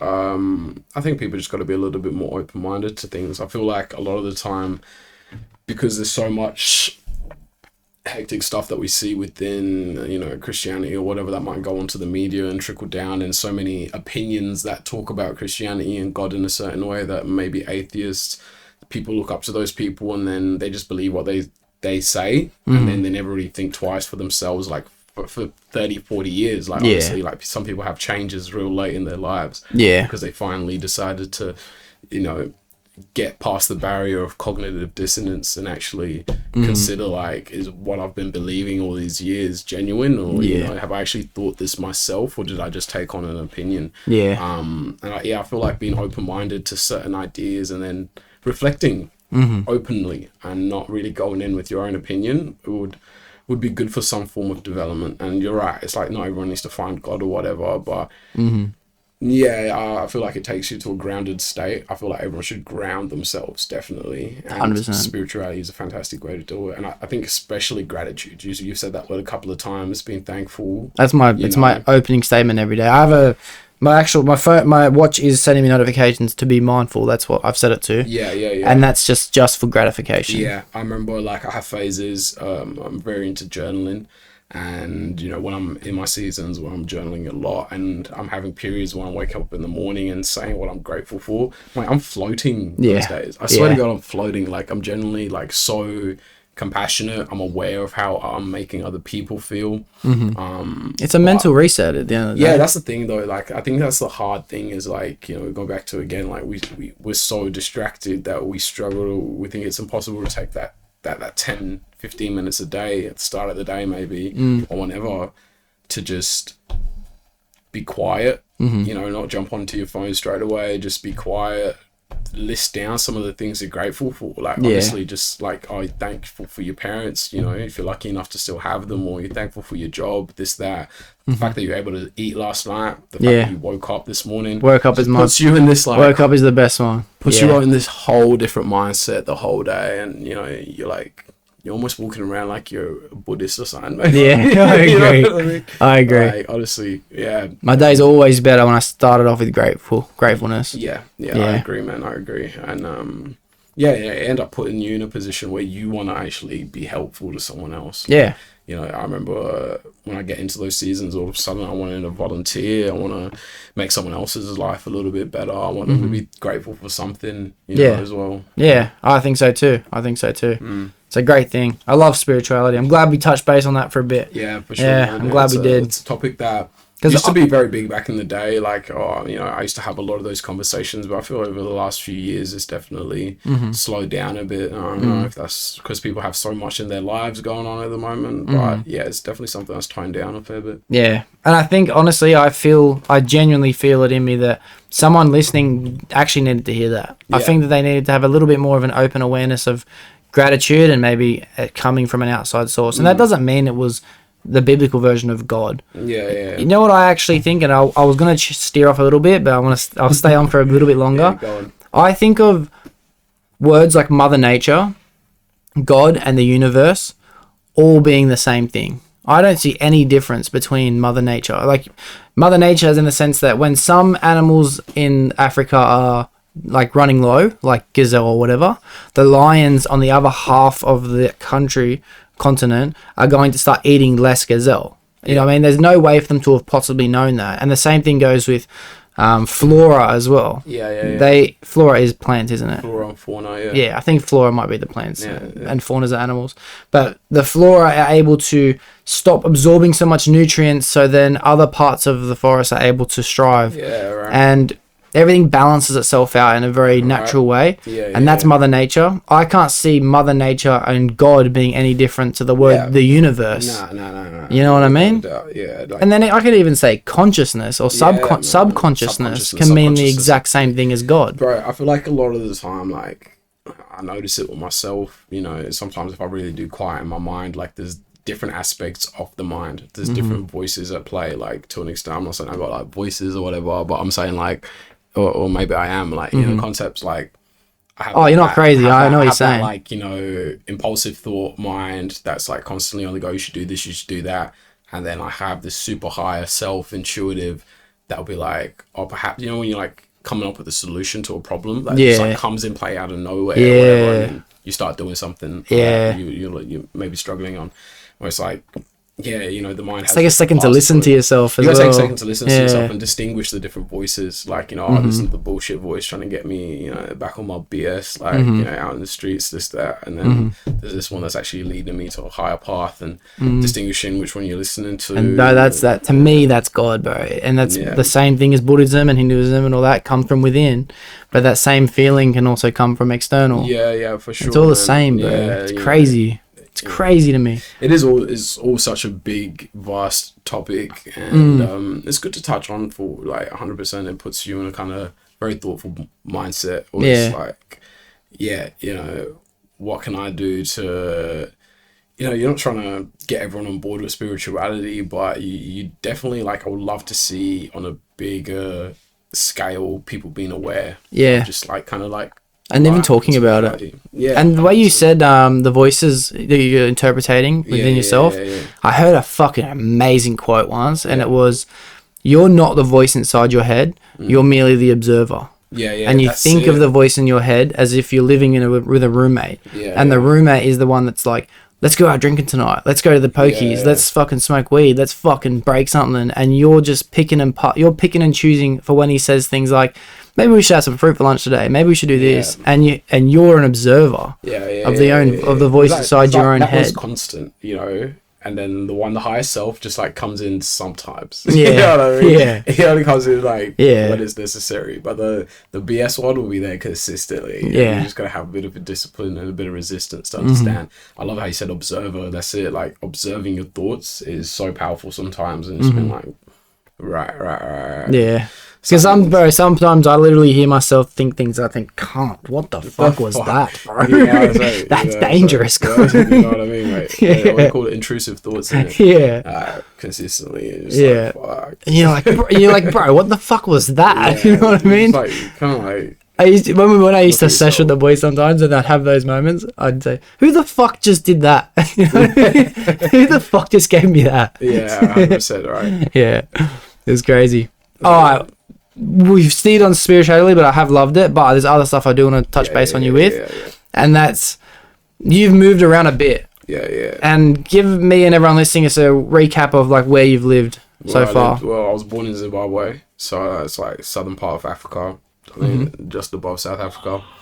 But I moved there. And what's it like? Because I've got no idea. Do you know what? Zimbabwe is a very interesting like country of research where it's like it was flourishing years ago, like the 90s. It was flourishing, like a epicenter for like Africa. And is it similar to what? What can you describe it to? Like what part of anywhere in Australia? Is it more like rural? Like we have like if you go a bit more towards Bathurst, Lithgow, or is it a bit more like city? No, 100%. There's different parts of it. Like it's got its own city. That's where I was born, Harare. And then like this actually like a normal city. You know, obviously like environment's just a little bit different. This that, but and is Zimbabwe like a city or is it like a state? What is Zimbabwe? Country. Okay. Yeah, it's a country, and then it's got its own states, and provinces. I believe they're called, like different aspects, kind of like how we got like New South Wales and all that sort of stuff. Yeah. But yeah, you know, it's got its main cities, and then it's got rural areas, so it's got a bit of a contrast. Okay. But yeah, man, it was like flourishing country, and then a whole bunch of political stuff happened where, it's like you might have heard the name Robert Mugabe, you know, stepped in and did what he done, and you know things. It's kind of like some people support his movements because what he basically done was kick out all the white people in Zimbabwe, and that led to quite a lot of economic downfall because a lot of them had farms, etc. And then the farms weren't really kept that well afterwards. I can't imagine there would have been too many white people in there, would there? Heaps, mate. There is? Because someone told me today there is 90 million black people in South Africa and 1 million white people. Is that correct, do you reckon? I don't know. 90 to 1, I'm pretty sure. That's what I heard today. 90 to 1, mate. It's like, if you look at the actual percentage of power, that 1 million is probably... Oh, okay. Okay, I get what you're saying. Than the majority. But, nah, like, there was a lot. There was a fair few. You know, and even today, you go to Zimbabwe and you see, like, a white person and they speak in, like, full Shona. Yeah, I've seen videos like that. It's crazy. It's like, oh well, but and then all the people are like, what the fuck? Yeah. All the women like, what the fuck? Yeah. But it was like it's a very well like English spoken country. Like my granddad was an English professor. So yeah, they're very articulate people. This that. But I left there when I was 3 or 2.5 or so. So I don't have the greatest fondest memories of that place. I moved to England at that point. And, I love that you lived in England. I forgot they went straight to England. Yeah, straight to England, and then came here when I was 12. So I've like done 10 years there, 10 years here, and which has been alright. You know what I mean? A little bit of a contrast to different living conditions, different societies, different environments, and yeah, man, it's all contributed to the person that I am now and the awareness that I have. You know what I mean? I don't think the thoughts that I have just out of nothing. It's like I've seen a fair bit to be like, all right, yeah, there's you should be putting a little bit more thought into some bigger concepts than what's just been fed to the media. You know what I mean? Because when you live in different countries, you have different conversations with people in different situations. So, you know, it's always a shock to me that some people have never left their country, which is fair enough to some extent, like especially somewhere like Australia where it's so big. But some people haven't and even left their diverse. state. Yeah, it's true. That's crazy. So, bro, I've literally met people who haven't left the area. Yeah, exactly. I've met people in this area who have never left. They've been in this area the whole time. Yeah, right. And, yeah, it's very interesting, and like, but they're down with it. But they're down with the area. Yeah, exactly. I understand it. There's a lot going on in Australia. I feel like if you live in Australia, you wouldn't really need to leave here because you go to different states. It's a bit of a different vibe. Yeah. There's so many different climates as well. But yeah, man, living in England was a heaps interesting, different areas there, and just kind of watching my mum and my family kind of progress, like economically as well. Like my mum working heaps hard to kind of get us to where we're at now, and you know, which wasn't easy, especially in the kind of climate that England is. It's not like, I feel like Australia has a lot more opportunities to become much more successful, and they pay you better in terms of like, you know, if you're really highly educated, which my mum pretty much jumped on board with the fact that she get a bigger paycheck over here, you know what I mean? And better weather. Hustler. And better weather as well. Yeah, 100%. And I think it just also gave more opportunities for the kids. Like, you know, Australia's a massive place and it's got a lot of progression that's happening here. You must have a lot of respect for your mum. A lot.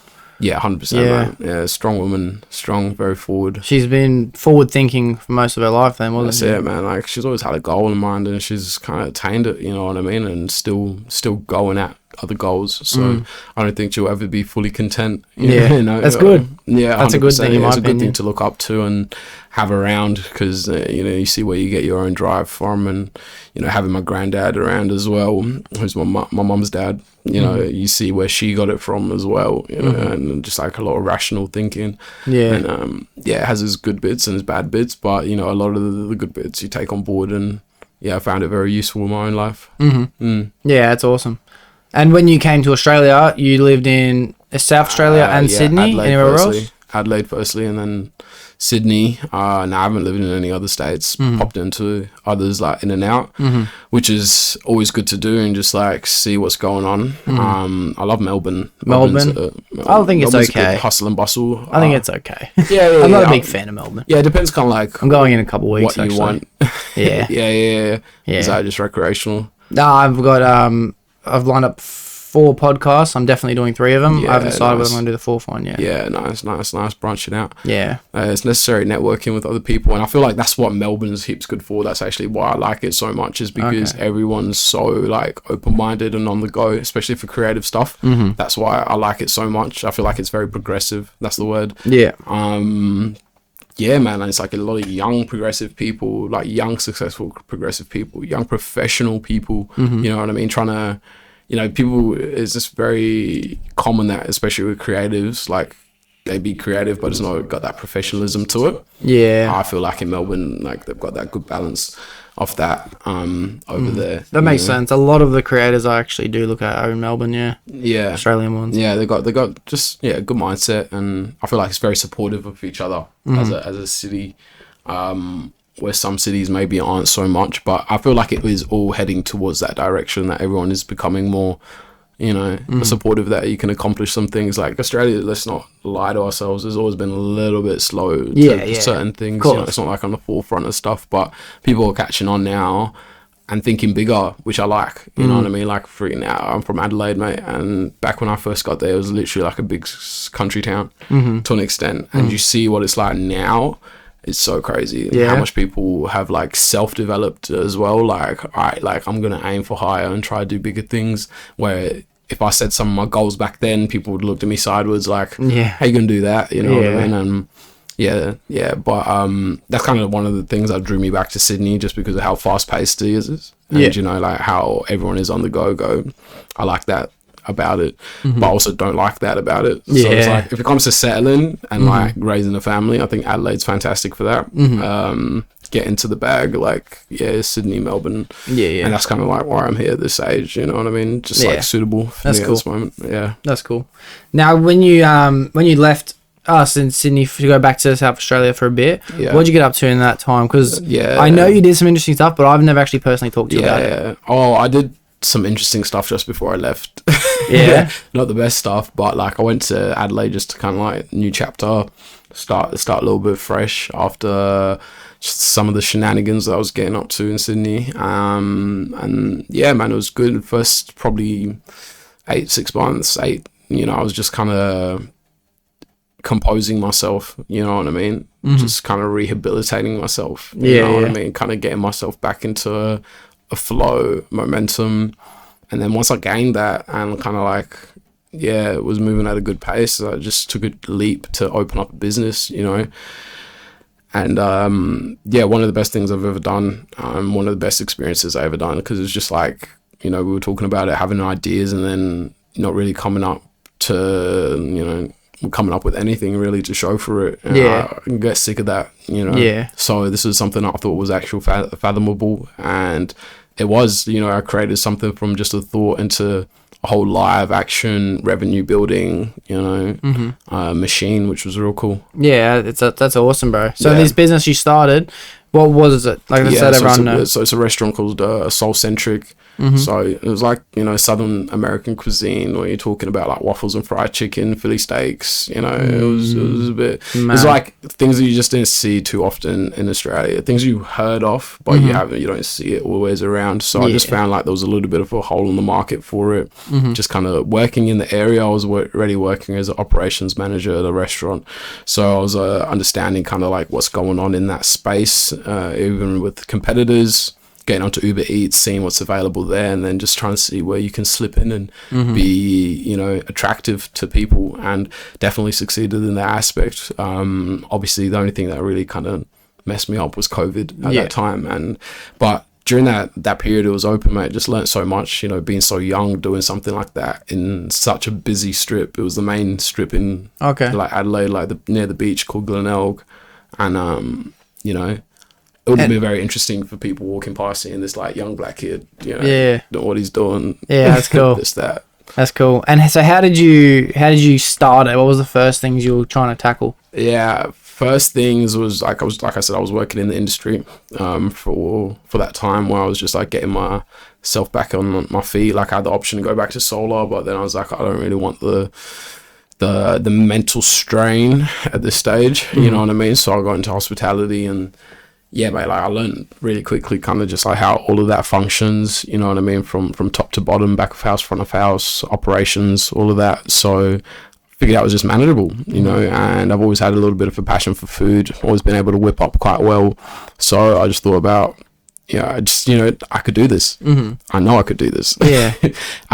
So I think the first thing was I just had the cuisine idea, and then from the cuisine idea was just trying to come up with a brand that made sense, not only just like for the environment, but for me, you know what I mean? I wanted something that suited me. I wanted somewhere where I could be comfortable doing what I was doing and enjoyed what I was doing. So that's where Soul Centric ended up coming about. I was also simultaneously using that brand to host poetry nights. Oh yeah. With a company that was called Soul Lounge. So that was beautiful, and it was all starting to really come together. Real cool experiences, man. Real cool experiences, networking with some real cool people, and just constant challenges along the way where you just have to figure it out. You know what I mean? And I like that about it. Do you ever think you'll get back into a situation like that again? You'd like to open another restaurant? Without a doubt. Like I'm eager, I'm itching to. Just more about timing this time, you know what I mean? Like there is no rush for me to get into it. I'm still quite young. You want to go into it with a very sufficient amount of capital. And this time, last time it was more of like I was building as I go. Yeah. You know what I mean? Like I got the majority of the interior set up, like where it was like habitable, you could go in there and eat, but it wasn't fully to the vision that I wanted it. This time around, I'd probably just go in all guns blazing, you know what I mean? That's and just have it set out nicely from the go, and just like, have a fully functioning machine. That's mad. I'd love to see you do it again. Would you do something in the same kind of lines of flavors and food? For sure, because I still don't really see that thing pop out too much like around the area. I was doing some pretty niche stuff, and I feel like if I can get back into it again, better recipes, you know, better ways of efficiently cooking the food, and, you know, really calculating things like the margins and, you know, the costings of the food and stuff like that, and creating a system where it's just self-sufficient. That's the main thing, because one thing with restaurants is, like, if you're an owner, you can get really bogged down by it, where if you don't, you know, as a great leader, you need to be able to delegate. You know, you need to be able to have and hire responsible people that can maintain your vision even when you're not there. That's a difficult thing about business operations, bro. Yeah, very trust and management. Trust and management, and trust in people. You know what I mean? And that was something that I probably always not struggled, but no, I definitely did have some hardship with that. Like, you know, trying to consistently have someone, you know, switched on to what you want every single day, because then if not, then you're invested in the business 24/7. Like, I'm telling you, no switch off. Like, you're consistently thinking about. I understand that mindset, because I was working as a supervisor for a couple of years. So I was in charge of not only our team and our apprentices, but the electrical and the core and build, and having to work in with plumbers or concreters or builders, whatever I had to work in with. But management of people was hard, a very, very hard thing to do. I didn't find it challenging to the point where I couldn't do it. I felt comfortable doing it. That's it. But just because I was comfortable doesn't mean it wasn't fucking difficult. Yeah, exactly. Like, you do understand that, you know, next time going around with it is, you got to understand what makes someone tick, and utilize that to keep them motivated to an extent, and keep someone invested in what you're doing. They got to have some sort of incentive in it, because it's only a matter of time until they turn off. Incentive, you important. Know, or they only turn on when you're around to make it look that way. But you know, so that easily starts to cause like a gradual demise over things. You know, and you see that in a few places. Like, you know, you work there and you see like, once the owner's there, like, things are not operating exactly how they want it. You know. But for me, mate, like, this time around, it'd be as passive as possible. You know what I mean? Like, going in, hiring your people before you've even opened up. Like, I'm talking full team management, this, that, everyone being very well scripted in regards to what we're trying to achieve. Just build a good team. Especially, I just think management of people is just such a fascinating thing for me as well. Knowing like what people work under, what conditions and pressures, and the ability to be stern but fair. That's it. That balance there is really important there, and that was a learning curve, bro. I was like 20 with the people that I was hiring way older than me, and you know, having to develop that ability to talk to them in a way where I can maintain respect between the two of us, but still also get what I want across and get that done as well. You know what I mean? And that was a really interesting process. And you learn a lot about people during that, where it's like, oh wow, like, people are so unique. People also can be very two-faced. You know, people can show you one thing, do another. But some people can really surprise you as well. So I think you got to come with a good balance of being empathetic, but like you said, stern as well, just so you can keep the ship moving in the right direction. I agree. We have been shooting for a while.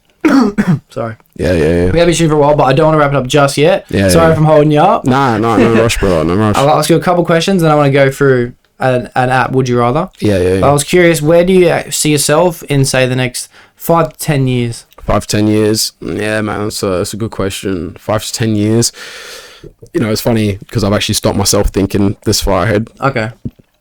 That's the kind of mentality that I'm in at the moment, just trying to be present. You know, I feel like I've set my next year or two ahead already. So it's just like going through the procedures. But ultimately, from the things that I've set is, you know, having accomplished what I want to accomplish in my studies, to be a specialist in that regards, and to be looking into pursuing, you know, a lot of business endeavors. You know what I mean? I want, you know, money's not everything, but I do want passive money. I don't want to be working like a dog for the rest of my life. So I really want to create systems, and I always relate businesses to machines, because I feel like once you have a well-oiled running machine, like, and it's running by itself, like, it's going to start making you money. You know what I mean? Like, so that's true. It takes time to build those machines, this, that, but 5 years, hopefully we've got a couple of those going, and content in life with what I have, and gratitude, still practicing a lot of that. And who knows, mate, looking into families and that sort of stuff. But yeah, man, the future will be what it be. I just hope that it's filled with love, joy, and great experiences. Yeah, mad.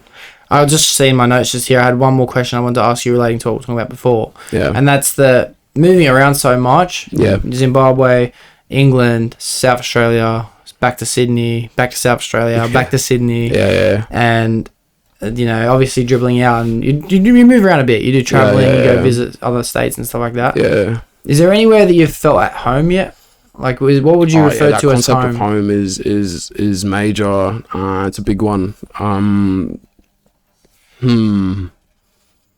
I'd say Adelaide to an extent, but I didn't fully let it grasp me, that feeling of being home, because just how I could have enjoyed it, I wasn't there yet. Like, I felt like I needed to be like a 30-year-old successful guy, or you know, a sufficient amount of money, like with a family. That's where I can really call that home. Yeah. You know, in my own terms. But I'd say Adelaide is the closest to what I've had home. Yeah, for sure. Maybe Milton Keynes in England, because we still got that house where my dad lives, and Northampton, we still got that house as well. But I don't really think I've ever had somewhere to call fully home. Yeah. Once I, you know, set up my own place, that's kind of where I'm going to have that situation. Yeah. The reason I ask is because I've moved around a lot too. It's never been more than hundreds of Ks, you know what I mean? It's been like within 100-kilometer radius. So it hasn't even been that far, to be honest with you. But it's always been few years here, few years there, few years there. And I think I've moved, call it 10 times, 12 times, 13 times, whatever it's been. It's been a few. I've lived in a few different houses. And even if some of them was only for a month, something like that, you know, 3 months, some places 7 years. But I struggle to identify what I consider to be home as well, because I have so many different friend groups from moving around so many times that I think the idea of home kind of is internally, Yeah, I was going to get to that. I was about to say, like, whilst you were talking, I was thinking to myself, I was like, none of those places are home, but like home has got to be where the heart is, you know, like that whole saying where it's like it's got to be internal for sure. Like, you just got to have some sort of contentness. Maybe it's within your family, you know, wherever you and your family are, that's home, where, you know, you guys can intertwine together and you know communicate and build on those relationships. Then that can definitely be a case of home. But yeah, it's kind of whatever you make it, you know. I definitely don't think it's wise to have attachments on things, like physical things, like houses. Yeah. You know, because that can all just disappear like the next day. It's definitely got to be within, so that way it can bring a lot more peace to you. Yeah. I feel like there's those blokes or chicks who go get like postcodes tattooed on them, like this is home. Yeah. They're really grounding themselves in a way they shouldn't, you know what I mean? Like, I get it. Big ups to you for being so passionate about where you've grown up. But it's like, you're limiting yourself to your potential, you know. Why are you limiting yourself to this radius? There's a whole world to be out. It's a big world, man. How do you know you've found that place yet? You know. Yeah, that's it. And so much more life to go. You know, so much more to experience. Like, you don't know where life will take you. You know? And I'm kind of like, right now, I don't have anywhere that I'm trying to go. You know, I like the aspect that I'm particularly quite free right now. One of my mates, you know, described it as like infinite potential. Yeah. This is prior to having a missus, but.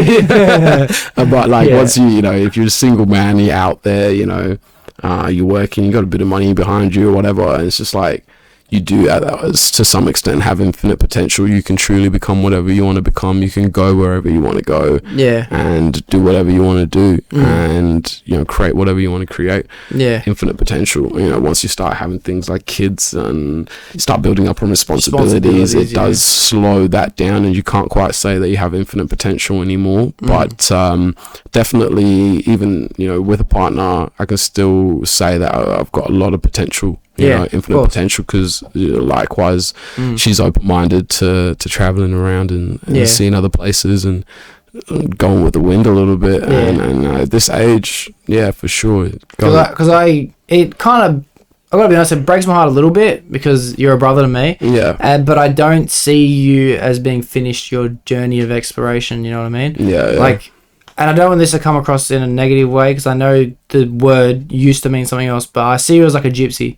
Yeah. And like gypsy used to mean something different, but I see it now as the word of a traveller. Yeah. You know what I mean? Someone who's just experiencing as they go and not stopping just consistently. Yeah, particularly I feel like I'm quite inquisitive. You know, my soul is yearning for experiences and knowledge. It's got questions, it wants answers, you know what I mean? And particularly, you know, if you get into that spirituality side and you understand, you know, star signs, whatever, and being an Aquarius is considered a young soul. So, and I actually feel that a lot, like in the fact that I'm like so like inquisitive at times, like you feel a little bit old, like, and it's like, but I think me feeling like an old soul more comes from my mum just like enforcing a lot of maturity on me like quite young. But in realistic terms, like not childish, but I like to fuck around a little bit and just like, you know, youthful. Not be so youthful, not be so like tied down a little bit, you know. So yeah, definitely I take it as a compliment, I guess. Yeah, so, you know, that I'm a gypsy. As I was about to say it, I thought, oh fuck, I hope this doesn't sound offensive. You know what I mean? No. I think it's pretty cool, man. Like, there's so much of the world to see and learn. Like, I want knowledge. I want wisdom. You know what I mean? For what reason? I guess to pass it on. You know what I mean? But to be aware, I want to confirm things within my own mind. Yeah, that's cool. Oh, I'll hit this. This Would You Rather app. I do it with everyone that comes on. Honestly, I love it. Sometimes I get... Actually, you know what? I downloaded a different one before you came because I wanted to try a different one with you because they're a little bit more... It was called Deep Question, so I thought I'd give it a go. Yeah. And as I said to you before off camera, if anything is too personal, we can always cut it out because I'm pretty sure some of these will get deep, but I'll answer them with you. Yeah, bro. Just so, you know, we're being deep together. But I'm down. First one that I found was, what is something that you desired to be but were too afraid to risk it failing? Was there anything like that? That's a good question. You know, particularly, man, like I've not been that type of person to really hold myself back from not doing something out of fear. I feel like it goes back to that, maybe that gypsiness where it's just like put yourself out there for new experiences. You know what I mean? I've always been okay with not succeeding at something the first time, or, you know, failing. Like, I find there's so many lessons in that, and it's quite grounding as well. So no, not particularly. Not particularly. Yeah, that's good. That's a good answer. I wish I could say that. Yeah, I can't. I reckon, and I've noticed this about myself lately. There was a good few years where I just felt, I'm going to say embarrassed almost at failing, but it was with normal tasks, but I didn't know I was experiencing it while I was experiencing it. Right. It's a few years ago, but I can relate it to something lately. It would be like starting this podcast. This is something that I was scared to fail at early on. And I wanted to just somehow have the fucking greatest platform as soon as I started. And it took me a long time of realization that it has to start, and I've said it a million times to everyone listening, but I have to start making shit content before it become great. Yeah, that's it, man. That's it. Everything is shit before it gets better. Yeah. And I truly believe that, like, in the fact that if you want to get back into playing a sport, if you haven't played it for years, like, you're going to be shit for the first few months, like, first few Very weeks, true. you know what I mean? Like, it's going to take time to get back to a certain level or a suitable level, you know? So, you know, I think I've always understood that when you try something new, you're not going to be good at it at the start, you know what I mean? Like, unless you've been practicing it your whole life, like, it's not going to go as smoothly straight away. And, yeah, I'm pretty cool with that. Yeah, I've had difficulty with that myself. I've had difficulty in accepting that. I have an understanding of that, but I have had a difficulty in accepting it. I think that's, you know, I built it up as a kid, just like, you know, because I was raised around quite a fair bit of women, I was like quite confident to talk to girls. So like shooting your shot at a chick wasn't that stressful to me, where it's like, yeah, you might get turned down, but you might not. Like, it's just reps, eh? Yeah, 100%. You get better at it over time. But you don't always start off the best, but you just got to put yourself in situations. You know, I really like that back against the wall mentality. You know, when you're so like, success maybe is the only option, or you got to fight out to get it. You know what I mean? Yeah, cool. Well, it was a great answer. I like that. A couple of these might be shit, so I'll skip through them because that was the only one I've seen so far. Yeah. What project or accomplishment are you most proud of in your life? The restaurant. Yeah, nice. Obviously it's still not running, but to to be able to accomplish what I did accomplish, like creating a whole menu, creating a whole brand, and bringing it to fruition, that was massive for me. You know, it gave me a lot of confidence in regards to just the rest of my life, and knowing that I can do whatever I put my mind to. Yeah, nice. That's a good accomplishment too. Yeah, that's awesome. I think for myself, it would probably be, I'm most proud of the skills I've gained through my career so far. I'm going to big up myself right now, but I know for a fact I'm fucking excellent at my job. I'm great at it, especially for my age. Compared to the blokes I'm working with, I'm not. You know what I mean? But their experience. I'm 24. The earliest guy I'm working with is in his, I think, mid-30s. Everyone after that is a bit older. But from what I am, I think, and I'm proud of the skills that because I really tried to apprenticeship. Really tried. You've always been so invested into it. Taking it seriously. And, you know, like, I think I was watching one of your podcasts and you said 10 years nearly you've been doing this. I'm coming close, Which is crazy because you're only 24, right? And, mate, imagine another 10 years. I know. You know? Yeah. My brother's going to be the next prodigy. He's about to start up with us. So my goal in the industry has been for a while that me and my brother are the most known brothers in the industry across Australia. Everyone knows of the Doxy brothers. The Doxy brothers. That's my goal. Yeah. So that'd be what I'm most proud of. Yeah, I can't wait for the Doxy brothers to be on the Doxcast. Yeah, it's coming. Trust me, it's coming. It's coming. All right. Why do you think people are so unkind to each other? Well, a lot of self-hate's a bit hectic, but it's a lot of inner issues that people just express outwards. You know, I see it all the time. You know, like maybe like parents, you know, just boiling stress from their real lives that they just like maybe exert on their kids and stuff, and people's insecurities that they exert on other people. You know, that's usually why we'll hurt other people consistently. I'd say that's the biggest factor. We're just our own pain. We're just expressing it to other people. Yeah, I think you addressed that perfectly. I couldn't have changed my answer any differently than that. It's definitely a feeling of not. You kind of, you know, when people say, how can you love someone if you don't love yourself? Yeah. It's the same thing with negative. Yeah. Yeah, I definitely understand that. Being in a relationship, you learn that as well. Like, there's so much, you want to love that person heaps, but you realize, like, you got to leave some for yourself. That's like another concept. You know, you don't want to give too much. You kind of got to meet each other in the middle, definitely. But you got to be in a peaceful place to be able to love that person correctly, because it takes a lot of mental fortitude sometimes, a lot of compromise, and you got to be very balanced to be able to make the right choices at the right times. Which is a beautiful thing about a relationship, because in a strong one, when you're not balancing yourself correctly, the other person's there to pick you up, and then same goes vice versa. And it's like, you got to put yourself so by loving yourself, you're putting yourself in a position to be picked up, because someone could be loving you and you're just not receiving it correctly. You know what I mean? Because you don't love yourself. So it's like, they're throwing everything at you, but you just can't actually take it in the way that it's intended, because you're just not in a good place to take it. Good answer. What are 3 qualities that you look for in what makes a good friend? What makes a good friend?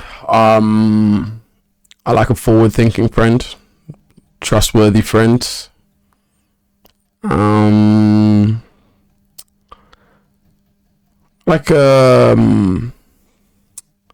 Like my friend to also offer something different. Yeah, that's cool. You know, that's cool. Be able to give you something out of your norm, something you can't do, they can do. You know what I mean? So it's a bit of an experience that way, and some form you're always learning from your friend as well. That always kind of keeps some sort of momentum in the friendship, and not a lot of stagnancy, and allows it to keep developing. I like that answer. All right, well, I'll try and not say the same things you just said, although I would say a couple of them for sure. I think I look for a friend who's willing to compromise. You know, especially with time. Time's an important thing. If someone is starting to not compromise their time with me anymore, it's easy for me to give up on that friendship. Very easy. Everything has to be a two-way street. I would also pick curiosity. I'd have to have a mate who's curious. And probably open-mindful. Yeah. I can't really have conversations with people that aren't open-minded. It's very hard for me. Yeah, no, likewise, man. I feel like I've been experiencing that a lot recently. Yeah. Well, more rarer to come across open-minded people and have these, like, you know, sort of conversations that we're having, mate, like these sort of topics that we're talking about. Do you know how rare I can talk about them these days? Like, you know how we were talking about earlier, like, I have conversations about spirituality so much back in the day. I used to swear I used to have it like every second day. Now I can't remember last time like I've generally gotten into depth with that with someone. Curiosity is a big thing, man. Yeah. Well, blissful for me is I'm able to have conversations quite regularly now, almost like on a week-to-week basis. I'm able to have a bit more even if it's not open-minded, I'm able to have extended conversations. That's it. Like, which is important for my soul. I need that. Which is really good, not also having it with not so open-minded people because they give you just like another perspective and another opinion, and you guys can dissect together. Not like debate, but share ideas until to a point where maybe it gets that person becoming a little bit more open-minded. It's like you're not going in with that goal, but you really want to understand their point of view to a bigger depth. Yeah, mad. They're great. They're 3 great qualities. All right, we'll do a couple more of these, and then only wrap it up because it's been gone for so long. No worries. What matters to you the most? What matters to me the most? Oh, that's hectic. That's hectic because, like, to some extent, you want to be like family.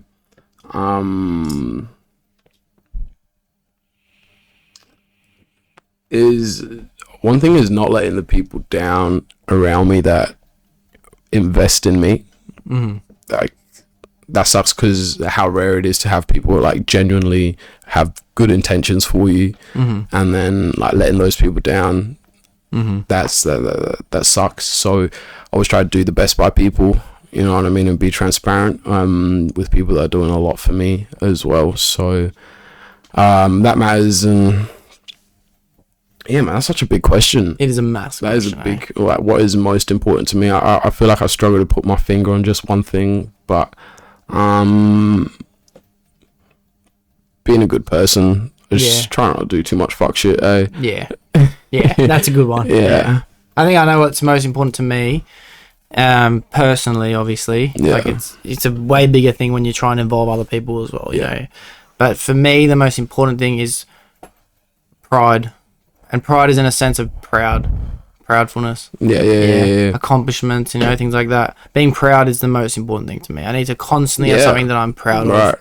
Yeah, that seems interesting because it's funny because like maybe some teachings from Bibles or, you know, spiritual texts actually tell you not to be proud. They tell you not to be a proud person. To be what they wouldn't say, quote unquote, humble. You know what I mean, grounded, this that. But I think you're definitely, you know, onto something where it's like, you need to be, by being proud of what you can do, it helps you navigate in a way of like, you know, respect. You know what I mean? You deserve a certain amount of respect for the things that you're accomplishing. You know what I mean?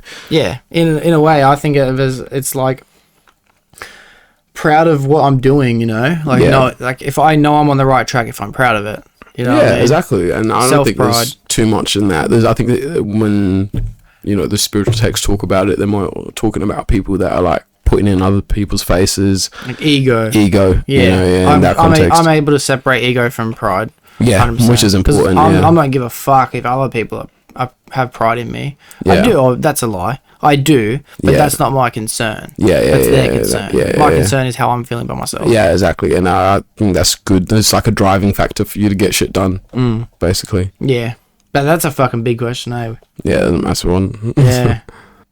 If you could write a note to your younger self, what would you say in only a few words? Take risks. Oh, God, that was so good, bro. That was so good. Take risks, mate. Like, fucking young, man. Like, you know, you asked me earlier, I was like, did I have fear doing things? And I said no.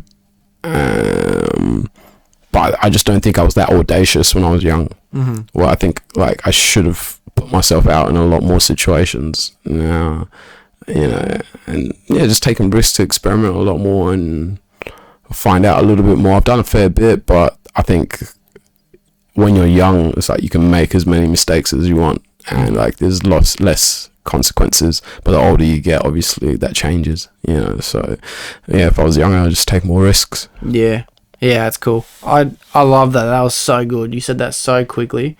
I'd probably say like just start doing it.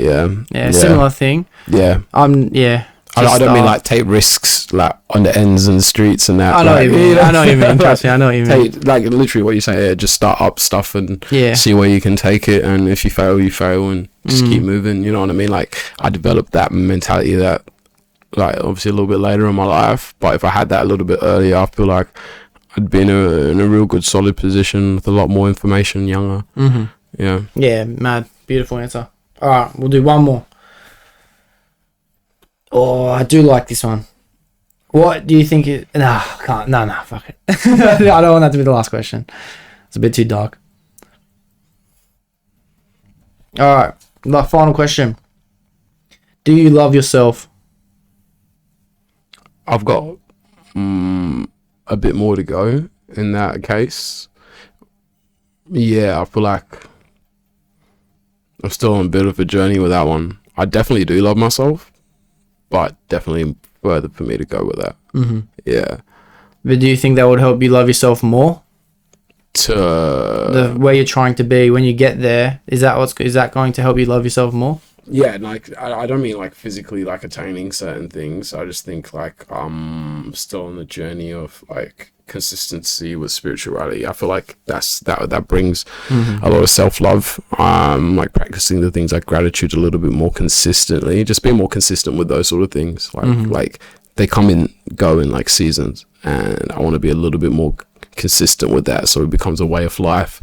And I think it will bring a lot more love within myself for me to offer to other people. Yeah, because I think it happens simultaneously like that. Once you're in such a content position, you can start be of so much more service to other people. And like I like being of service to other people, and yeah, it's great. You know what I mean? I think partially kind of like with a restaurant, that's why I don't mind that. I like serving people, you know, to an extent, and fulfilling, to, you know, making them feel better to some sort of extent. Yeah, I think acts of service are really important anyways, just like as a person, to, you know, make sure that you're not the main character of the world, you know what I mean? And just kind of humble yourself a bit. So, yeah. I think that's a difficult thing to grasp, like not thinking you're the main character of the world. Yeah, that's hard. Like I like to do that as well. Yeah. I had someone say it recently, and we were like, "Oh, you're not the main character of the world." In my life, I am. You know what I mean? But there's just moments where it's good to also just kind of, you know, knock yourself down a couple of steps and just be on earth. You know what I mean? Yeah. I probably would have said to that person, like, I might not be in your life, but I'm in your world, but I'm the main character in my world. That's it. Like, and I feel like that's the only way you live life. Like, you have to be, like, you are the main person in your life. Yeah. Like, even you're the main character, kids, like, you have to be the main character, because how you are is going to be a representation of them, and it's going to have a ripple effect, etc. You're providing now, and you're caring for, and all these things. Yeah, and you're an example, so you have to be a main character in that concept. But I think I like the more I'm in love with who I am as a person, kind of correlates with how much love I have to offer other people. That's a good interpretation of it. That's cool. I like to be in that position. Otherwise, fuck, man, I can be very like closed off, not offering a lot. You're very rational minded, and, you know, not very empathetic. Like, not, if I'm not in that position, it now means that I'm not really listening to other people. Yeah, because I'm clouded with my own mind. You know what I mean? Yeah, I get that. For me, I would like to think that I love myself, but hearing the question and answering it is, I don't think I do love myself enough. Yeah. Because I don't care for myself enough. Yeah. You know what I mean? I care for others more than I care for myself. I have habits I know aren't good for me, and I continuously do them. I know my goal is to live forever. I'm not dying of old age. That ain't happening. I'm going to live forever. You'll leave a legacy, brother. Yeah. But in order for me to do that, I can't be vaping.